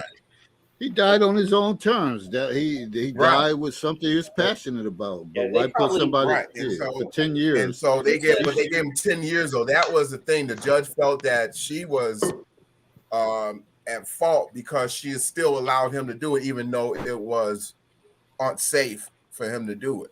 The judge must be a virgin. Yeah, because I don't see that. She must not have had a good lawyer. You know what? A lot of times these judges, they think the same way about rape, but what they also think, the fact that what he was doing is taboo. That's why I asked the question, because the fact that he allowed that they were having oral sex, that's probably what he was disgusted with. Is the fact that that's how the man died. So you have people who have feelings about about rape, who some judges will give a person. I was just reading an article today, as a matter of fact, a young man who in Lewiston, New York, he was on for raping four young ladies, and the judge felt that jail time would be, even though he pled guilty to all charges, the judge felt that jail time would be too hard on him, so he gave him 7 years probation, and that was yesterday. You have some judges that don't think that rape should be punished because of the young. He's young; his life could be ruined, almost like the guy that went to Stanford. He raped those college that woman, and then the judge gave him probation. So you have these people who think that some sex is taboo and some sex is, not taboo or shouldn't be punished. That judge, you had 2 rape cases right there, and then you have this case where the judge. No, it is. That case it's gaining national attention. One, because he was already on probation. Who, the kid in Lewiston? Yes. So that case is not only and he violated the probation. Correct. He violated the probation, and they still gave him probation. They still gave more probation. Right, because the judge that presided over the case in Lewiston, he's getting ready to retire anyway. So there's not much they can do to him. They can't censor him. They can't disbond because he's on his way out anyway. Because 70 is the mandatory retirement age for certain judges in New York State. I'm sorry, not that word. Grape. That's the grape judge who's retiring? Yes. Yeah, because that's the kind of story that needs to go viral. I know that many. It is. Oh, it is. I get the notifications all the time in the app that I have, and they're talking about it's spreading across the country, and a lot of advocacy groups are tackling it along with this in the Rittenhouse verdict as well. So I mean, there's a couple cases that have gained national attention. This just happens to be the one that we're focusing on. So it's I'm shocked I haven't So heard it. my question was, what are your taboo sexes, or do you have a taboo? What do you think is taboo? What do you consider taboo? Look here. Don't look at me. I don't kiss What have and you tell. heard about On taboo? to the next. I just see you What have tilting y'all that heard glass, about so you that? might be ready This to is talk. peach cranberry juice. So just so you know. Stop faking the funk there, whatever. Like you got You something just gave me an in there. idea. You could have put You that just shit gave me in an I idea.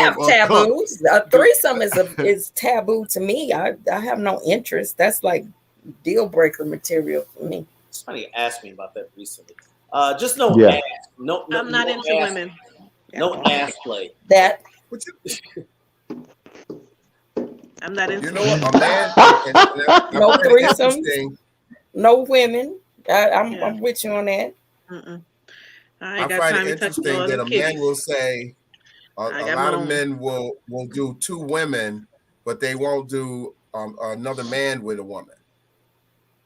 I don't. Help me understand. And I find that very, very interesting. The fact that some men they refuse to do. They'll say, "Oh yeah, I'm down for a threesome," but it has to be another woman. Right. It's not. They won't do it with another That's not my man. thing either. Just What's the because issue? Okay. they don't Who want the hell want that. to be banging balls with another Right, man? right, right, right. Exactly. Right, That's right. what It's- that's about. I think it's a big There's a difference. lot in of looking them at out two- there. I It think it's a is. big- It is. It is. It's a big difference between looking at a person who has your same parts and looking at two people that don't.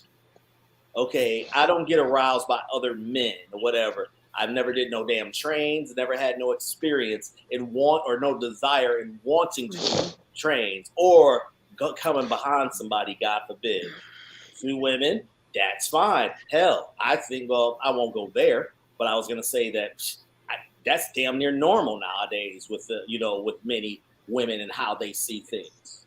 But I don't understand the connection between the two women and two guys when the two dudes have the same thing, and it's almost like a borderline. No, that's a line I'm not. I would love to hear what you're saying, that what you find interesting about it, because I explained in detail what I like. How are they similar when they're not?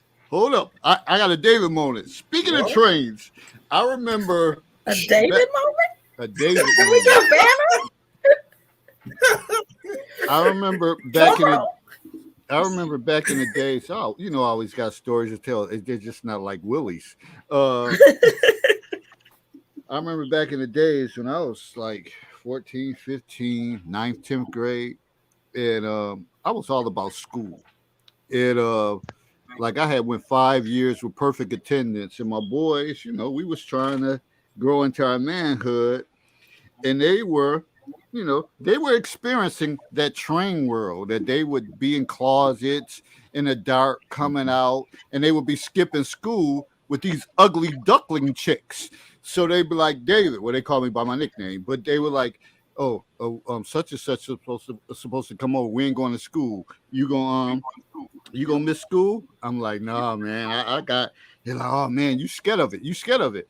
And I was like, I'm not missing school for what y'all getting into, because I would see these chicks and I'm like, it's crazy. And they would then once I got from school, they were like, oh, what did you miss? Whatever. Like, oh man, we did this, we did that, and I would always feel like disgusted, like when I would see and I knew the females because they went to the high school with us.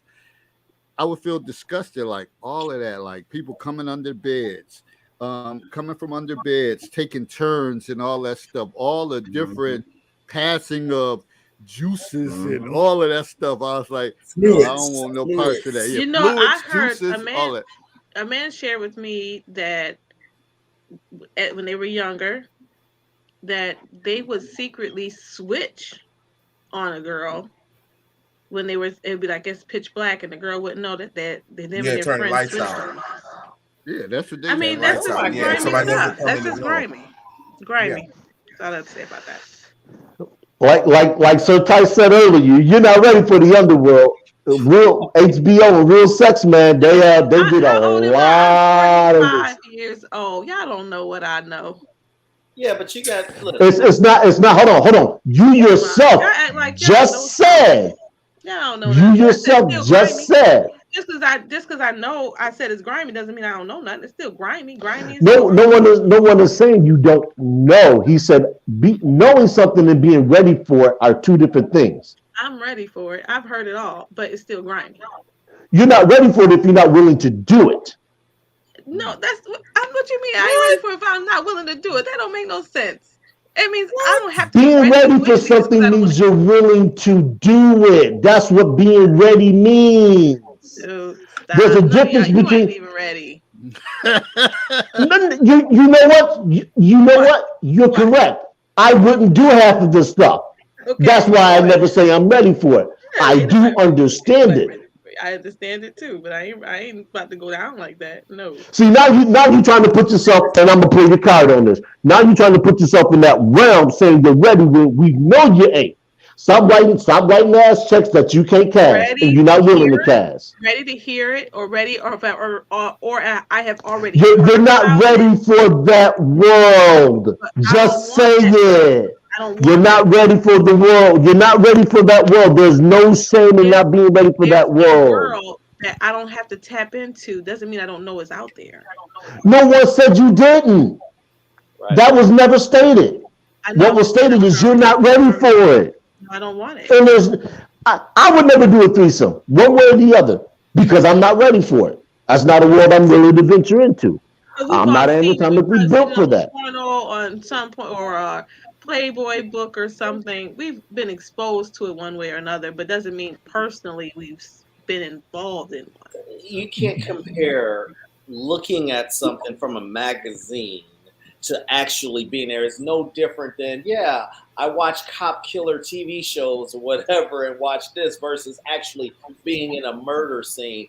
Of all the statuses you got to highlight, you highlighted that one, David. But by the way, I don't like my ass played with at all. And I said, no, it was. I just put that out there. I knew it would be thought provoking, and that's what it was. No, but I had said that earlier. Like, no, that's a no go, no zone, no touching, no nothing like that at all. You know, that's an exit area only. You know. For me, now some people like that, some people think, not my thing. It's there, whatever, I think dudes who do that with women, they might be more lured to doing even that with men or whatever, but that's just my take on it. Some people think, no, it's closer to the G spots, but we won't even. I just think, go ahead, I'm sorry. No, there's so many, like, I don't understand bondage, even though I know it exists. And I've seen it, and there's nothing sexually arousing to me about it. That urinating, any of those things. I know some people. That's another thing. Yeah, the whole golden shower thing. That's. But hey, some people get off on that. I just think that there's so many other things like tantric sex and things like that. You don't even have to go into all this extreme physical stuff. Well, I just posted a simple thing about in the red having sex when women on their period. On that note.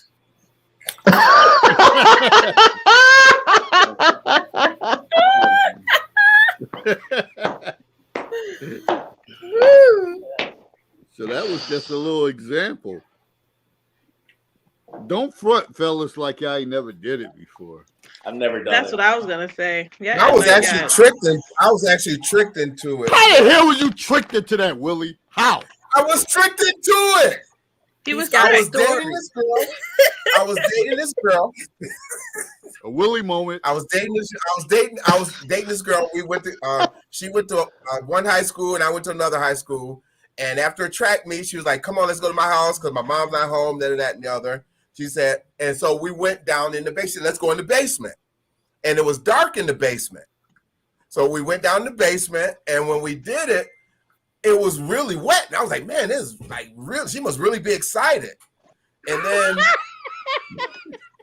when we get Gotcha. done, exactly. When I got done, I went to put my clothes on, and my underwear and everything was all covered with blood. And I was like, man, I lost my mind. And I thought something happened. I thought I was bleeding. And so I was like, what the hell? And so she was like, oh, I didn't want to tell you. You should have took them off. She said, I didn't want to tell you that I was on my, that she was on her period. But she took me in the basement. She said, let's go to the basement so in case somebody come home. But, I'm like, okay, And so it's dark in the basement. Really I didn't know. That's why. Huh? I said, I didn't know. Really moment. Until I pulled my, when I went put my clothes on, I felt it was so wet. And I'm thinking she was all excited. Wow, she's really excited, and that's what it was. But so, like I said, I was tricked into it because I would have never done that. And she knew I wouldn't have. We had been dating for a while, so she knew I wouldn't because I think she'd asked me like once before. And I ain't doing that. That's nasty, But she, so she knew I wouldn't do it, willingly. So she tricked me. That's why I said I did. So after that, you never done that before. If you was with a woman and it was their time, because as research says, that's a heightened time that women may be at a horny stage. They say that. Whatever. Wait a minute. They say that, but wait a minute. What not Herb willingly. said. Herb's group of men that on their I would say that's when women try to have sex because they know that's when they try to get pregnant. Isn't that what the group of men be saying? Huh? On the cycle? I don't think that's possible. It is possible. That's very On your possible. cycle, Yes, you Ho, ho, can. ho, ho, ho, ho, ho. Yes. While she's on her cycle, while she's menstruating, she can conceive? Yes. You got to explain that to me. I Yes. remember being on the show. Just with because guys. she's on her cycle does not mean that she's not ovulating. Right.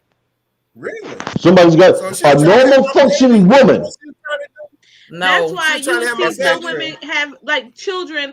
You know how you're supposed to wait like so many weeks before you have sex again after you have a baby, but they have a child. Baby, they have right. sex sooner. Ho, ho, ho, ho, They're ho, still ho, ho, ho. Wait a minute, menstruating. wait a They're minute. still having their period. Hold up, Hold They on, might wait have a minute. another child within It 7 or 8 sounds months. like Willie and Herb is virgins. I'm joking. A normal functioning woman menstruating can conceive? Yes. Yes. Please read up on that. That's You yes. got to explain that to me. So she was trying to have my baby that day, huh? Probably. She might have just been trying to get satisfied. Probably was. She probably trying to have my Um, baby. I don't Unless she was up in the think she deep ain't have and my caused baby. some things She to was happen. crazy as hell. But she was crazy as hell. I don't know. I'm glad she didn't have my baby. Because I've never heard of such a thing. I didn't know it could happen, but I mean, anything. Yeah, I don't think you it's guys possible. really need to read up on that. That's a Well, I ain't mistake gotta a worry about lot that of nowadays. teenagers make that end up in teenage pregnancies. So let me get this correct, just so I'm accurate. A woman that is menstruating, in other words, she's already released that egg, can conceive. Yes. It says yes, a girl can get pregnant during her period. That this might happen when a girl has bleeding that she thinks she is a period, but it's bleeding from ovulation. Ovulation is the monthly release of an egg from a girl's ovaries. Yes. But that's not normally functioning. That's why I said That's not normal normal. That's abnormal. It's common. What's not normal? Right. It What is do you mean that's not common. normal? That's why It's they common. say right. That's why they encourage women that have a hard time getting pregnant to have sex during ovulation is because so that they can get pregnant. Because that's from their highest. That's at their highest height. Right. When you're ovulating, you're not menstruating. When you menstruated as a female, you're no longer able to support a fertilized ova. That's not true. That's why I specifically said That's the Dr. Herb. Dr. Herb. a talking normal about- functioning woman. No, that's Because the lining has already The lining has already been shed. Nope. What Technically, medical people school can did you get go to, Herb? pregnant at any time during their menstrual cycle. People can get pregnant at any She reading it time to you. during their menstrual cycle. How many? What I'm saying, really, what I'm saying is this: there's only a 3 to 5 days window that a woman can conceive. If she's only releasing 1 egg per month, and she's not experiencing breakthrough bleeding, which sounds like what is being spoken about that Lakia is reading, Nope. then she can't conceive when there's no egg in the fallopian tube. It's impossible. That's why I specifically said a normal functioning woman. She's reading it to you. She's telling you. She's just holding it up like it's right here. I understand what she's reading, but that's why I said a normal functioning woman. It is normal function. What kind of woman is this? Is she talking about that? What kind of woman she talking about? It's not a woman who's releasing 1 egg at a. Let me put it to you like this: if that woman was on the pill, it wouldn't work because her cycle's off.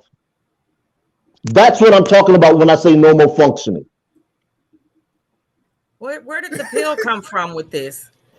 Yeah. Because the pill is Where you talking releasing about the certain hormones to suppress To subdue that, right? ovulation anyway. Right. Correct. For a woman who's That's a on whole a different normal subject right there. 28-day cycle, which is why it doesn't work for a lot of women. Because a lot of women's cycles are irregular. That's why I specifically said a normal functioning woman. In other words, she releases an egg every time, around the same time, every month.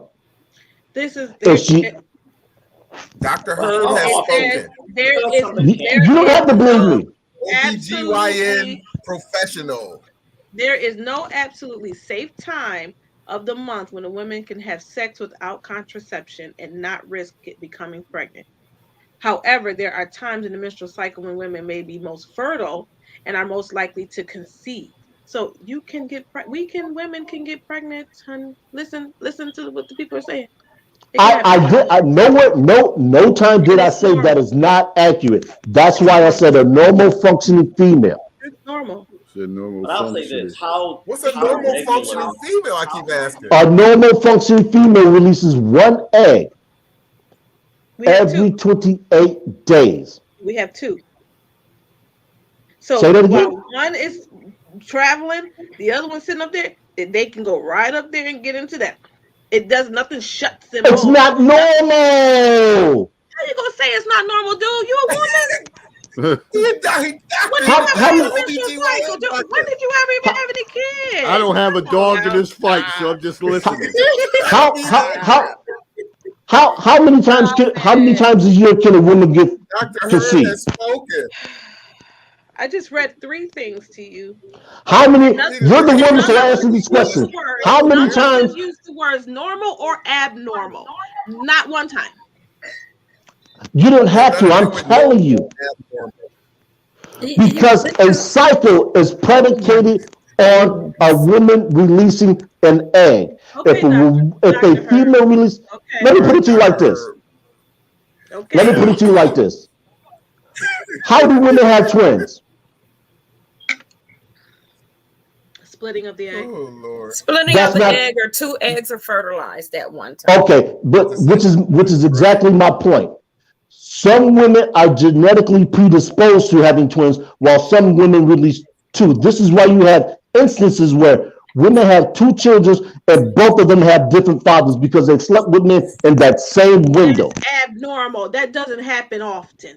And what do you think I just said when I said a normal functioning female? Thank you for proving my point. I'm done with it. I'm done. Normal. You proved my point. You just said it's normal.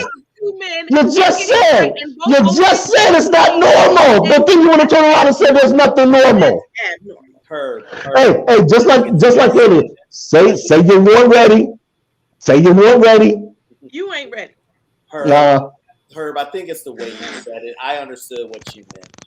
but I think it's just because something can happen doesn't mean it's normal that it happens. That's Right. It's very normal. That's why a lot of women have children, like, have had children with before the 9 months, or their siblings are less than a year apart. You're all apart, Okay, right? I've because seen that happen they several were times. born, they had sex while they had their period, while they were supposed to wait until they had their first doctor's appointment, and they did it. Again, so how you gonna tell me? Because we have our That's menstrual not- cycle. I have 6 children. I've had 6 pregnancies. Six normal pregnancies, naturally out my womb, out of my vagina. The point I'm making. I have 3 kids. Birthdays in February 5th, 17th, 18th. Are they my a 3 stair steps. apart? Stair steps. Those are my stair steps. 17th. Then I had the one on the 5th. He's 50. He's within. They're the same age. They're the same age. I got pregnant. He couldn't wait till that 8 weeks was up. He couldn't wait. So I was pregnant every time. 3 right after those 8 weeks, but he was on the 5th. She was on the 17th, and he came on the 5th, and then the third one came on the 18th of February. So I'm telling you, it happens. But we're not denying that it doesn't happen. We're saying that this is normal. It is normal. How many siblings are the same age? I would probably say venture 20 or 30%, but we can actually look. You got all the statistics over there. No, I don't have that, but I know it's possible. I know I can find that.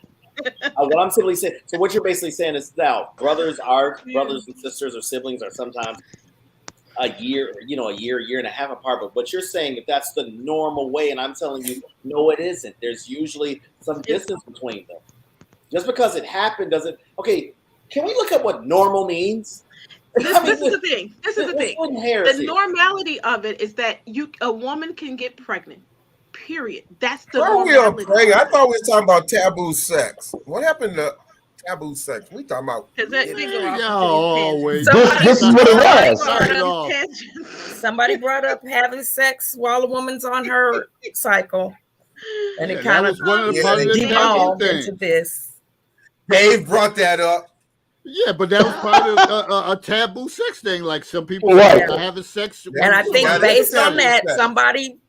Yeah, you run with it. Well, we already know this. Right. We already know how this stuff go down. Hey, Herb, y'all run with it. Okay, I said, how y'all doing? And y'all start talking about buying houses. Like good point. We're in a damn romper room around here. Herb, I gotta. Yes. What about these people? Okay, what about these? I just keep hearing these young people on these videos talking about eating groceries. About what? Oh no, I'm not. That's not my thing. Sorry. About what? Eating groceries. Salad. Yeah. Tossing salad and eating groceries. And it's like a natural. It's like a natural conversation. And I don't get that. I'm like, some people enjoy being a bottom feeder. Yeah. Well, there's some. I don't understand. I don't want to get. And you hear it more and more on these videos. You know, these TikToks and all these things. They talk about it like it's just a regular thing. If you look up something, this gets real in post or whatever. But if you look up something called osculum infame, Gabrielle Union practices it and all this, but it's a ritual. The reason that they're putting this in a lot of the music is that it's basically, if you look up osculum infame, it'll tell you exactly what this ritual is, but they're basically trying to indoctrinate the kids with that. Believe it if you want. Look up. This has been going on for 1,200 years, okay? And this is how they get the messages in the music. In our days, it was the backwards records thing, and this now eating groceries. I mean, yeah, yes, Amarito. That's Amarita. Yeah, that's what they say. And I'm like, I hear them talking about that like all the time. You go on these TikToks or like, you watch different stuff on Facebook, and that's what the people are talking about. In the music, that's what they're talking about. And I'm like, you said osculum what? I'm gonna post it in the chat. Osculum infame, FAME. I was about to look it up myself. I was opening up a separate browser. Osculum. Oh, okay. Yeah, y'all I'll look that up pass. and let me know. I know. I just find that to be so. You know, it was such a taboo with the whole HIV and all that stuff to now hear people talking about like it's just a regular normal thing to eat the groceries or toss whatever they say, toss the groceries, eat the groceries, toss the salad. Toss the salad. And I'm like, what? And I heard, what really, really got my attention about it, there was a guy, he was like in his 40 something years old, and he was talking about doing his girl.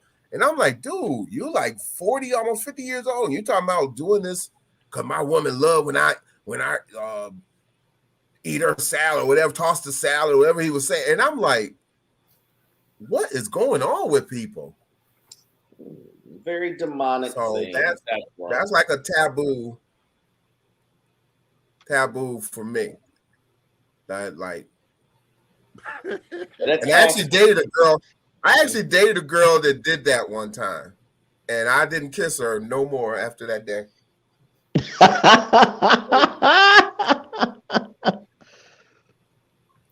I was in college. I was like, what the hell? What the hell? Some wild things. You can add that to my list of what I wouldn't do either. And the thing is, it's like she did it so well. I said, I know I couldn't have been the first one. I knew I wasn't kissing her no more. Did you think about the fact that you had already kissed her? I know. Too late. I know. I'm like, get the hell out of here. I think it's more natural. I think it's more natural if a man did it to a woman than it was a woman doing it to a man. Somebody said, so you liked it, Willie? What? I think it's more natural for a man to do it to a woman than a woman doing it to a man. I didn't know what the hell she was doing. I found out what she was doing, but I thought you feel somebody kissing on your back or and I'm like, oh, okay. And all this is actually so funny to me because I've heard someone complain about a woman's vagina, but they are bottom feeders. You know what I mean? So how is it okay that you can lick somebody's butt, but have a complaint about a woman's vagina? With a vagina, yeah. The only after looking at the link that so Ty's posted, the only thing I can say is they're devil worshippers. That's all I can say. Actually, she didn't make my toes curl. My toes curl, but I actually jumped up when she did it. What the hell? The devil worshippers, and that is not for me. Sorry. Now you're getting this connection. You're getting this connection with Little Nas X and all this stuff being promoted. Yeah. This is the devil's kiss. Like this is over. This is over. Considering I think that most people are sexual deviants anyway. Yeah. Who said this stuff wasn't happening back in the days in the biblical times? It probably was. That's how you because the term is Latin, isn't it? Yeah, the term, it's so. Well, the Roman baths were notorious for debauchery, so I mean, it's not without a stretch. I mean, I remember I knew somebody who went out with her actually, so I knew about her. I forget how to say because I don't really care for her. Gabrielle Union was on a serious, I want to say she was on Sway show. You can probably look this up on YouTube. And she was talking about all this stuff with Dwayne Wade that she does. And she was getting really into graphic detail. And I'm in my head like, this dude has no control over his fucking household, whatever. No. Dwayne Wade? Gabrielle's running that house. Saying about how he eats his ass and she, he likes his ass being ate or whatever. And I'm like, and he was still playing it at the time too, and it's like, yo, shut up. Yeah, like why are you putting your personal right? I'm gonna say that what comes between you and your husband out on. She's a witch. No, I mean that's what I keep saying. They talk about it so openly.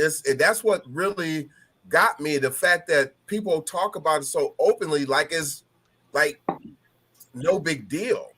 And I'm like, how do you just, and that was, like I said, this guy, he was like 40 something years old. He's just talking about it like it was casual conversation. He was talking about it on Facebook. And I'm like, how did this become such a... Because he's trying to lure. He's trying to lure people like into that program. I think too. Also, think about it this way. I think I've shared this before. I think I've shared this before, where my thought is this: I believe if a man that likes to have anal sex for him to be penetrated, he needs to meet. I think maybe he can meet a woman that doesn't mind using a dildo or something, or doesn't mind. But that is the thing. So that it wouldn't mean that he's homosexual. That is the thing. That maybe you don't have to be with another man. You just find a woman that don't mind, like Gabriel Union, to be able to do that to you. Okay. But have you guys ever watched the show Sisters? Have you guys ever watched the show Sisters on BET? Mm-hmm.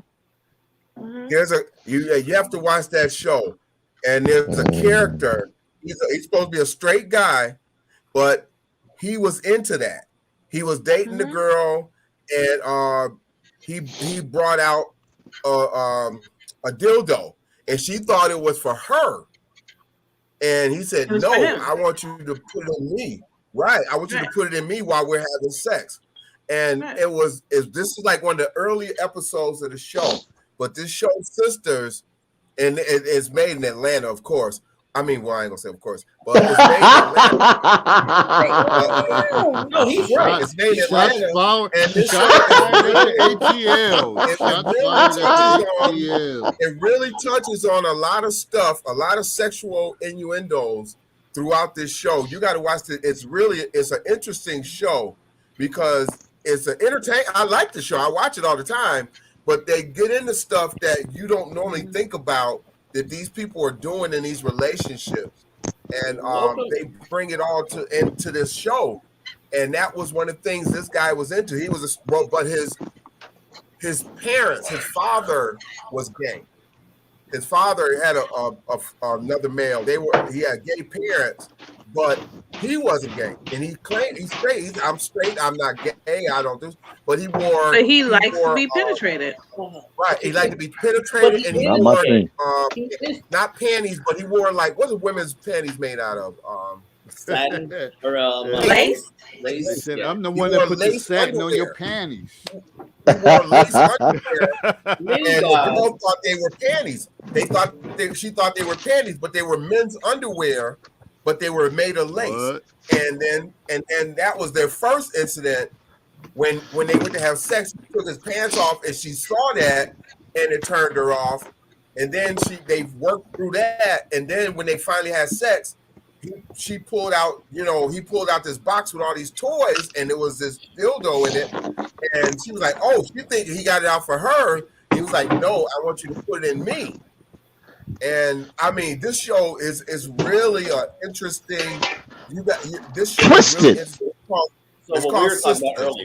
what we were talking about earlier. I'm getting indigestion. You're talking about some things. And you should, as you should. It's really an enlightening show. That show is delving into the underworld. Unfortunately, what they're trying to do in promoting these, I don't care if I sound like I got a tinfoil hat on, so be it. They're trying to promote these things so that make it mainstream. And they do. You don't have a strap on too? Oh man, something wrong with you or whatever, And when you talk, I won't even get to when I lived in Atlanta and some of the shit that I saw. But I will say this. I used to have a friend of somebody who was in that industry, if you will, female, obviously. And she was telling me some things. I can't get too much into my background or whatever, but it definitely didn't involve that. But a lot of powerful people, I know it sounds weird, like judges, lawyers, people who have the power over people's lives generally, a lot of them tend to be into that. It's sort of an escapism for them because it's free. Huh? When we talked to the one young lady, the self-professed narcissist, wasn't it? She talked about that very thing. You said narcissist? You said who? Self-professed what? Yeah, what's her name? Narcissist. Star. I tell you her name. Yeah, Star. Yeah, I tell you her name Star. because Her name I'm is friends Star. with her on Facebook. Yeah. She's in the group. Yeah, she I came don't on know the if She she in the show. came group, on but the she show. came on the I have show. her book. Star Ferrum Sobers. It must be upstairs in my room. Star Okay, Ferrum yeah. Sobers is her name. Ferrum Sobers. Yeah, that's. I Her name mean, is Star. I don't like Her the name is fact. Listen, Star.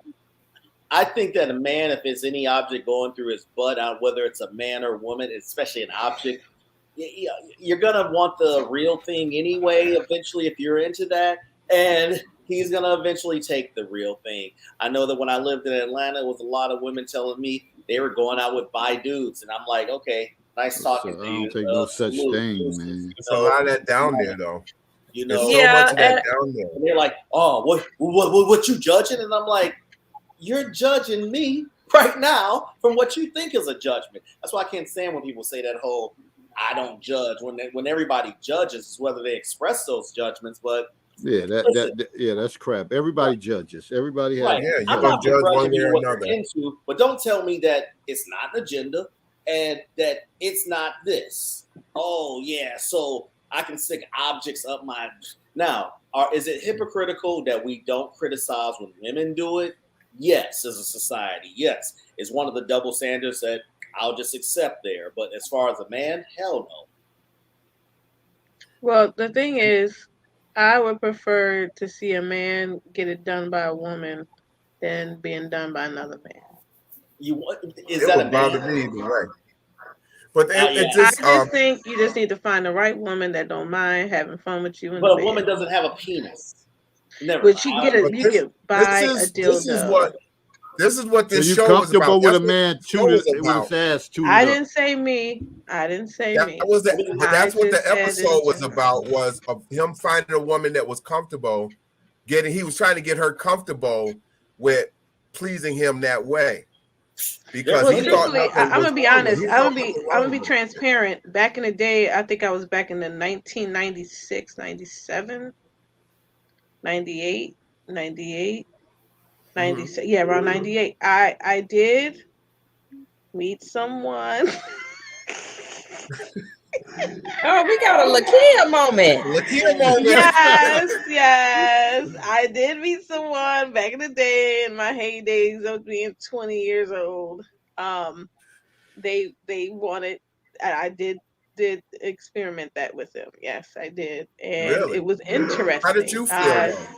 How did you feel? It was amusing. It was Okay. amusing. It was like to experience that, to watch their. Listen to this bullshit in the chat.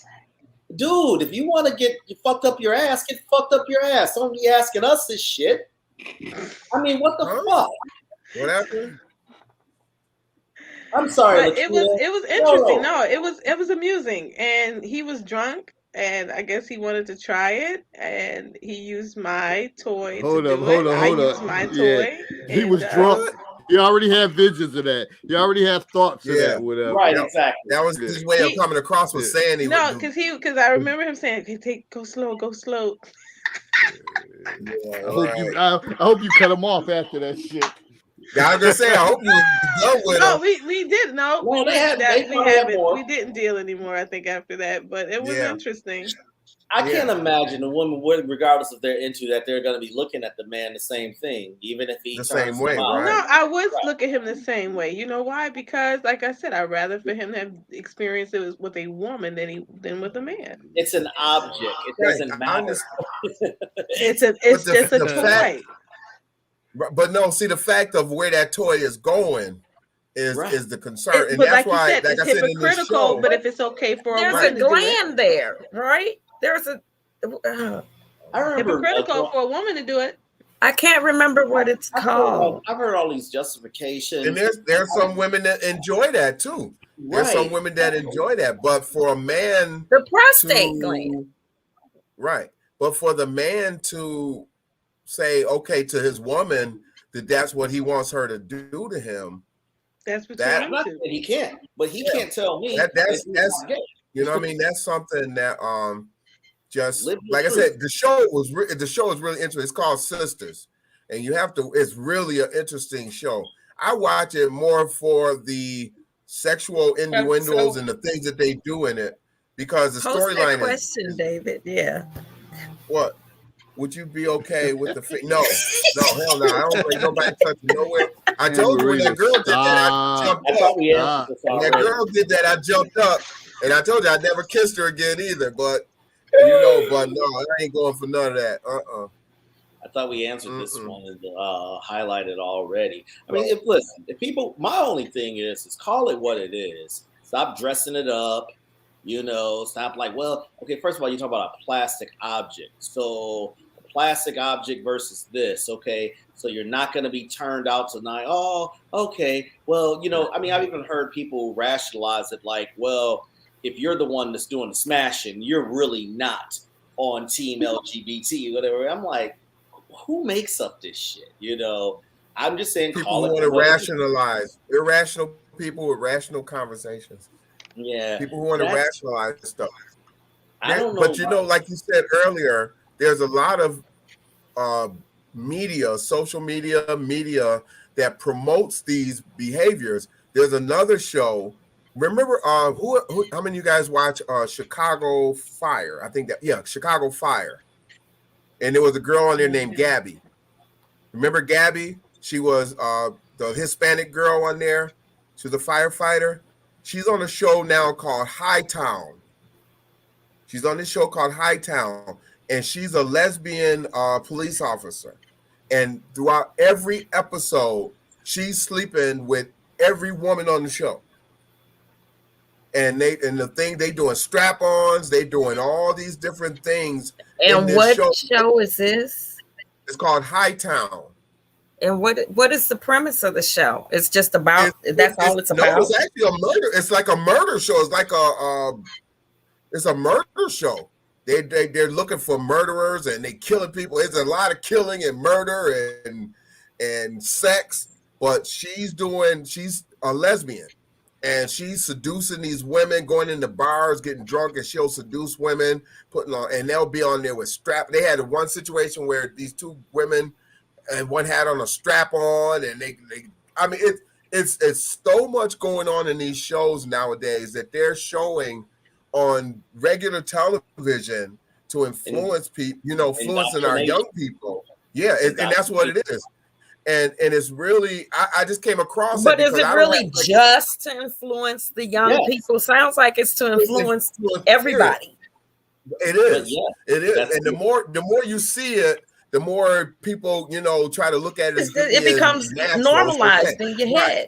And that's what they're trying to do. And I saw that when I saw that show with her on it, this Hightown show, it really, really sunk into me that that's what's going on. Like I said, sisters, they're kind of low key with it.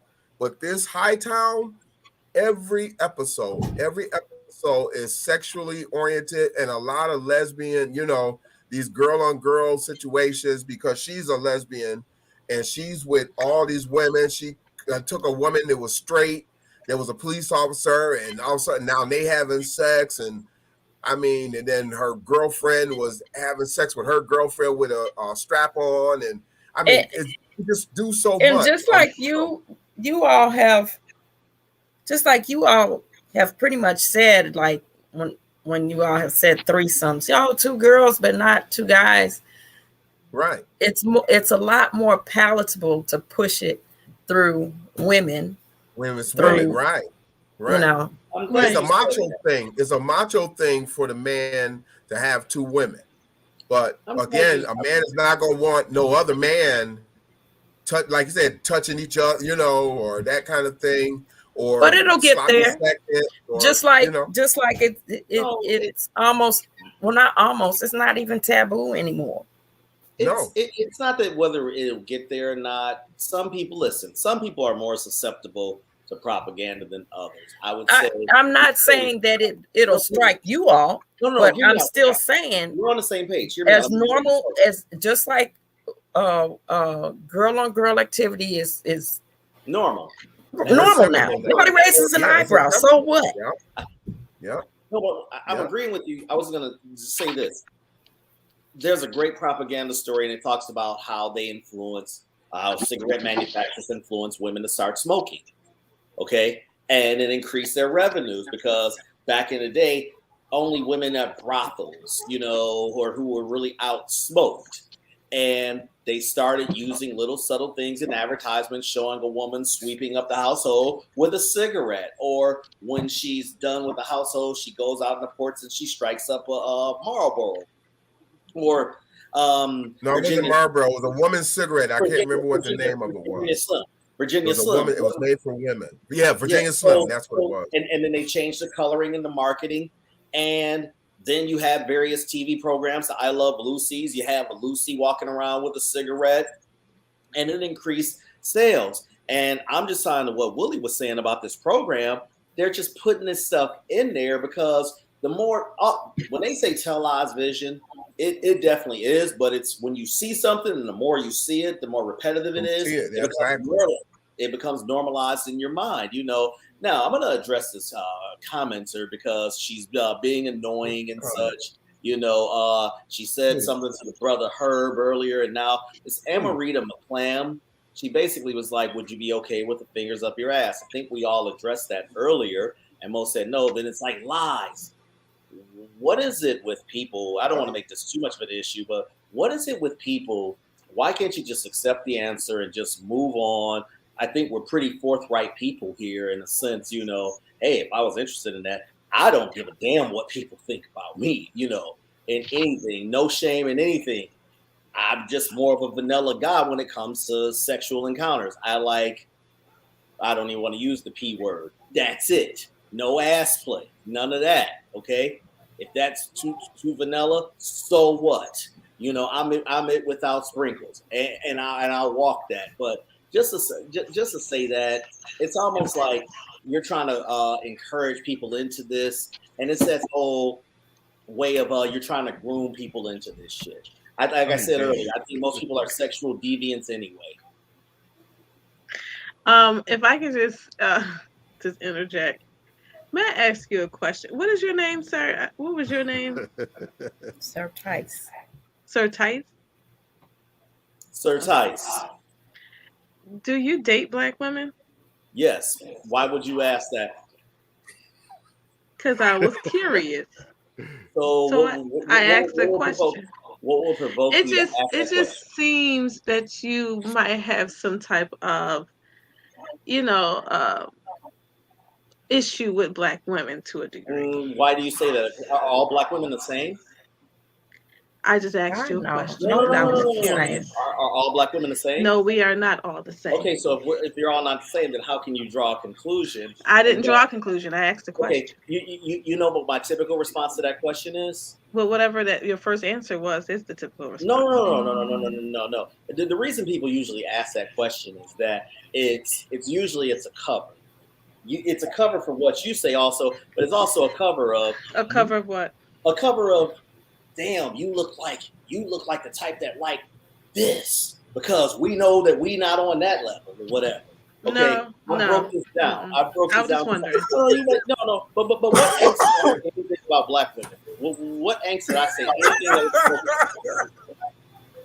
I just was wondering. No. But something had to tweak your curiosity. No, just ask the question. No. Something had to tweak your curiosity. No. It's just ask the question. I just wondered if that. Sometimes you have to do a process of elimination, and so that's part of me asking questions to do a process of elimination. I do. Thank you for answering. Okay. So the logical question becomes, why do you need to do a process of elimination unless you're interested in it? No, we don't even have to go there. Oh, dude. I'm just asking a question to get to know someone's personality. Yeah, to ask, to see what someone's preferences are as far as, or not preferences, but to see what their thoughts are towards a particular race. But I think so if all Black people aren't the same, we're not a monolith, so we shouldn't marginalize them, right? No, we shouldn't. I just asked the question. I think this ties in with the fact that you hear people talk, they say things, and you form opinions on them. I didn't have one. So, I just asked the question. So there was a motivation behind that question. Yeah. It's the same way you looked at Amarita's comments, whatever. I think people, as you read stuff, people comment, you start forming opinions, and there's more questions to be asked. I think that's what it is. That's all. Thank you, David, for clarifying. But I don't understand I don't want to belabor this, but I'll just say this. If we recognize that all Black women aren't the same, then why would you form that, or why would you think that me, of all people, would actually I asked a question. I did not accuse you. I didn't say, "Oh, you just date white women." I said, no, "Do but you it's kind of a date African American? Do you date African American women?" I was just. No, you said Black women. Now there's a distinction right there. See? No, it's not African American women. That's what I should have used. Stateside Black women is the preferred thing I say, but yes, because there's a distinction. No, I say African American because I'm brown. Okay. But a white person can technically be an African American. So. I can actually be white because I have Irish in my family. My fifth great grandfather was Irish. You want to know how? There's a lawsuit, in fact, of a white person suing for this and winning. They were born in Africa, and they had American citizenship status, and they couldn't get in under some scholarship. So yes, they can. It's one of those. Listen, we've changed our designation so much that it's just words right now.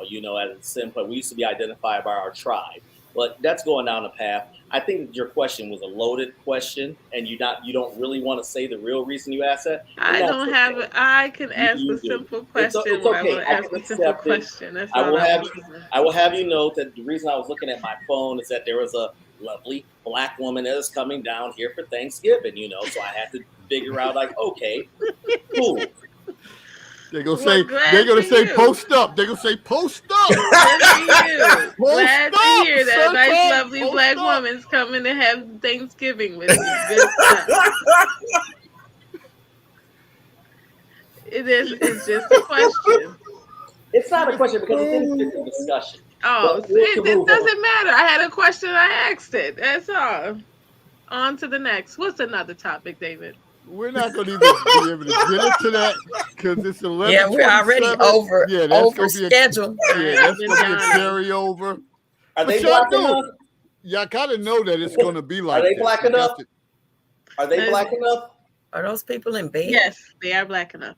Okay, that's my birthday. Okay. Oh, it looks like nice. Right, nice. It is his couch. That's his couch. That's at his house. No. That was some place we went at my party.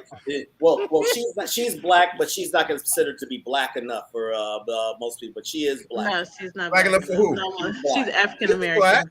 Yeah, Black. Black is Black. Black is Black. Well, Black is Black when it's convenient to be Black, but when it's inconvenient to be Black, it's when everybody says, "Oh, I'm this, I'm that," or whatever. When you say Willie, like back in the '90s or whatever. Oh no, I have this. Shut your Black ass up, whatever. That's what I'm referring to. Okay, when people want to claim all of their various leniencies when it's convenient for the answer, but then when they're a victim of some form of brutality, oh, I'm Black. So that's why I'm like, it's just gotten to be a joke at this point. Listen. We're gonna get ready. We're gonna get ready to close it out. Sometimes I'm sure, too much reading. I'm sure some talking points. I'm sure some talking points have came out of this. Take your notes down. It's just another show. We're gonna get some closing comments. And we're gonna get out of here. We're gonna get out of here. Dave, we need to do Thursdays now again. No, Mondays, just Mondays. I love Mondays. I love Monday nights. I'll be waiting for the weekend to be over. Monday night again. Ain't nobody paying no attention to you. What's that? A pizza box? Is that your closing thoughts, Herb? Herb need to learn how to cook. What's that, Herb? Yeah. He put that pizza in the oven. You need to learn how to cook, Herb. It's too late to be eating. It's 12 Yeah, o'clock. brother, real talk. It is. He's right about that. Y'all got to keep in mind, I work midnight, so what y'all do, I don't do. All right, closing comments. Oh, Lord. I'll go. If you are so vanilla, what would you do if your spouse wants more? we wouldn't be a married couple anymore. That's my close. No, you had a comment in the chat that said that. And when I say vanilla, that's just meaning I don't want any of this. I don't want no clamps. So no spanking. I'll do the spanking. Okay, it ain't gonna be all this, no bondage, no fluids. That's it. On the other point, stop following. We got to stop falling for the narrative. We got to stop falling for the narrative just from how our families came up, and we got to look at these messagings that they putting out there, because they're not going to stop. But as long as we're conscious of it and we're able to explain it, whether the person processes that information or not, that's on them. At least you did a job in explaining this. Okay, hey, look, I don't think that fucking with the groceries is a good idea. Hell, one reason why I got to go to Atlanta next week, and I got to realize, like, okay, the STD rate is pretty damn high here and shit. Mm-hmm. I need to be careful with this. I need to take extra caution in here. And as men, it's okay to walk away. Just because that's part of being a man. Sometimes that thing that looks so tempting ain't gonna be so good after a while. You got many guys who gave up 15, 20 minutes of pleasure and hate looking at that their paycheck or what have you, And what I mean, I'm referring to the ones who acquired a child and on child support with somebody that they don't even like, and now they got a life of misery. But hey, they got that 20 minutes of pleasure, so that was good for them. Otherwise, y'all have a safe, happy holidays and all that. I got to make my turkey next right now. I like to get a jump start on this dinner. All right, y'all be peace. Where'd Christine go? I don't know. Where'd Christina go? She's back. She's come. Looked like she may have dropped out. Okay, that's. Or she lost again. Yeah. All right. Is she coming back? No, I thought somebody was popping in, but she might be on. I will go. She said this has been an interesting show. Revelations upon revelations. I'm going to follow up what Sir Ty said with this same thing. There's nothing wrong with being plain. Matter of fact, plain people make the world go round. So if people are trying to torment you or guilt you into doing something different, you got to be strong enough and resolute in your position, saying, you know what, it's just not for me. I'm gonna stay down here and fly with the sparrows while you go up there and soar with the eagles. And, as I like to close, growth and understanding occurs in the gray area. Godspeed. See you next time. Thank you. I'll go next. I think we really need to take a look at what our kids are watching on this reality TV and on these shows that are having such an influence on our children, on the way they behave and the way they look at sexual relationships and relationships in general, because it's starting to really take a toll on how our kids relate to each other and how nonchalant they are about sexual activities and the whole idea of sex. So as parents, we have to be an example and kind of monitor. Parents don't monitor what our kids watch like my parents used to watch, monitor us and make sure we weren't watching certain things and make sure we went to bed at certain times. And we have to get back into that with our kids, because our kids are going to be lost to these ideologies with sex and this perversion of some of these activities that they're seeing on television. So keep that in mind, parents. Have a blessed and enjoyable Thanksgiving. And remember, headshots can be deceiving. All right. Headshots can be deceiving. I would say, what do I have as a closing remark?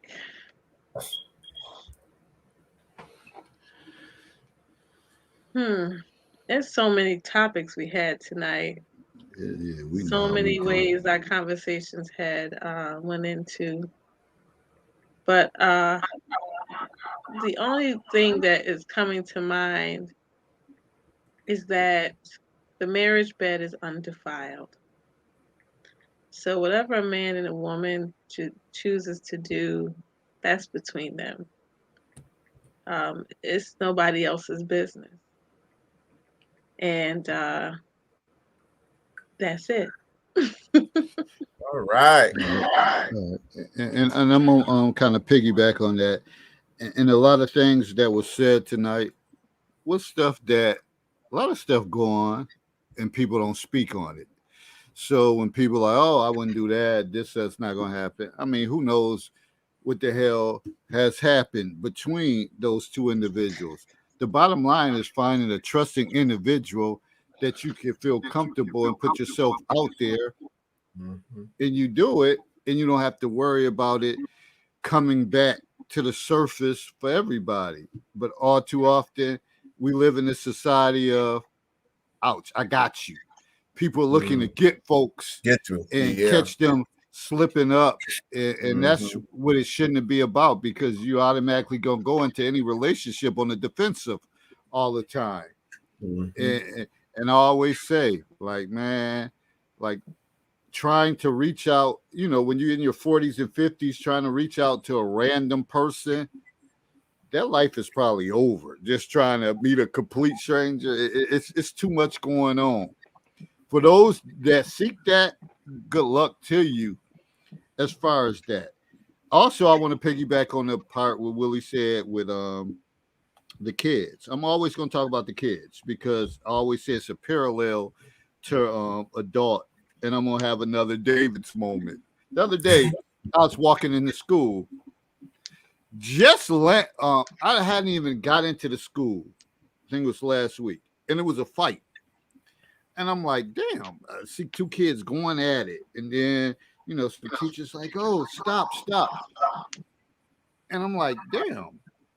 Literally just stepping 2 feet in the school, it was a boy beating the hell out of this other kid. And I'm like, and the librarian was like, Mr. Glover, could you take him with you to the office? And I'm like, dude, what's going on, man? Like, damn, you just got off the bus. What the hell y'all fighting over? Well, I didn't use all that. And he was like, no, man, he disrespected me. And I said, how did he disrespect you? He said he told me that he was going to, excuse my language for all the people listening, whatever. He told me he was going to stick his dick in my girl ass. Now, mind you, these eighth graders, like 12, 13 years old. And I'm like, really? What? Like, wow. I said, so did you really think that was going to happen? He was like, well, no, but he disrespected me. And I said, well, another alternative could have been, and this might have not been the perfect alternative because the dude could have called his bluff. But clearly the way the one dude was beating the hell out of the other dude, he was defenseless. So I think if he would have, I said, you could have said, dude, say that again or something like that. I'm going to smack whatever. Like, you could have called his bluff to see if he was for real. He was like, yeah, you right. But then when I thought about it, when I processed it, I said the boy could have still came back and said the thing, and then they would have fought anyway. But I guess to tie the whole thing into it, this is the stuff that's being said. These are 12 and 13-year-olds. Never as a 13-year-old I would have ever thought about that. So they're receiving, they're using phones, social media, they're getting this message. And as much as we try to monitor it, you have no control over it. Unless you can try to put filters and stuff on the phone, but they know how to get other people's phones, and they know how to watch, you know, kids at school be watching porn and all that stuff. It's real out here. It's some scary times. And I don't want to say to consume yourself with everything we have going on as adults that you want to like be like helicopter parents and monitor everything, but we got some grave concerns to deal with, bigger than what we know. And that's why I always say these conversations are important to have these conversations, even though they may make people feel uncomfortable or whatever the case is, but they need to be had. We need to talk about it. I mean, no matter what, because now you may look at stuff differently based on something that was said on the broadcast. But with that said, I'm not going to go on anymore because that could be a whole nother show. But everybody enjoy your Thanksgiving. Eat well. Yes. Be blessed. Also remember this. Thanksgiving. Thanksgiving ain't the same when somebody's sitting across from you, owe you money. Think about that too. When you I posted that because the great I Dave saw that. Ramsey, the great Dave Ramsey said that suddenly Thanksgiving dinner ain't the same when people across from you and they owe you money, but then they running out to Black Friday and shit. Like, yo, be mindful of what you do, but enjoy each other. Life is short.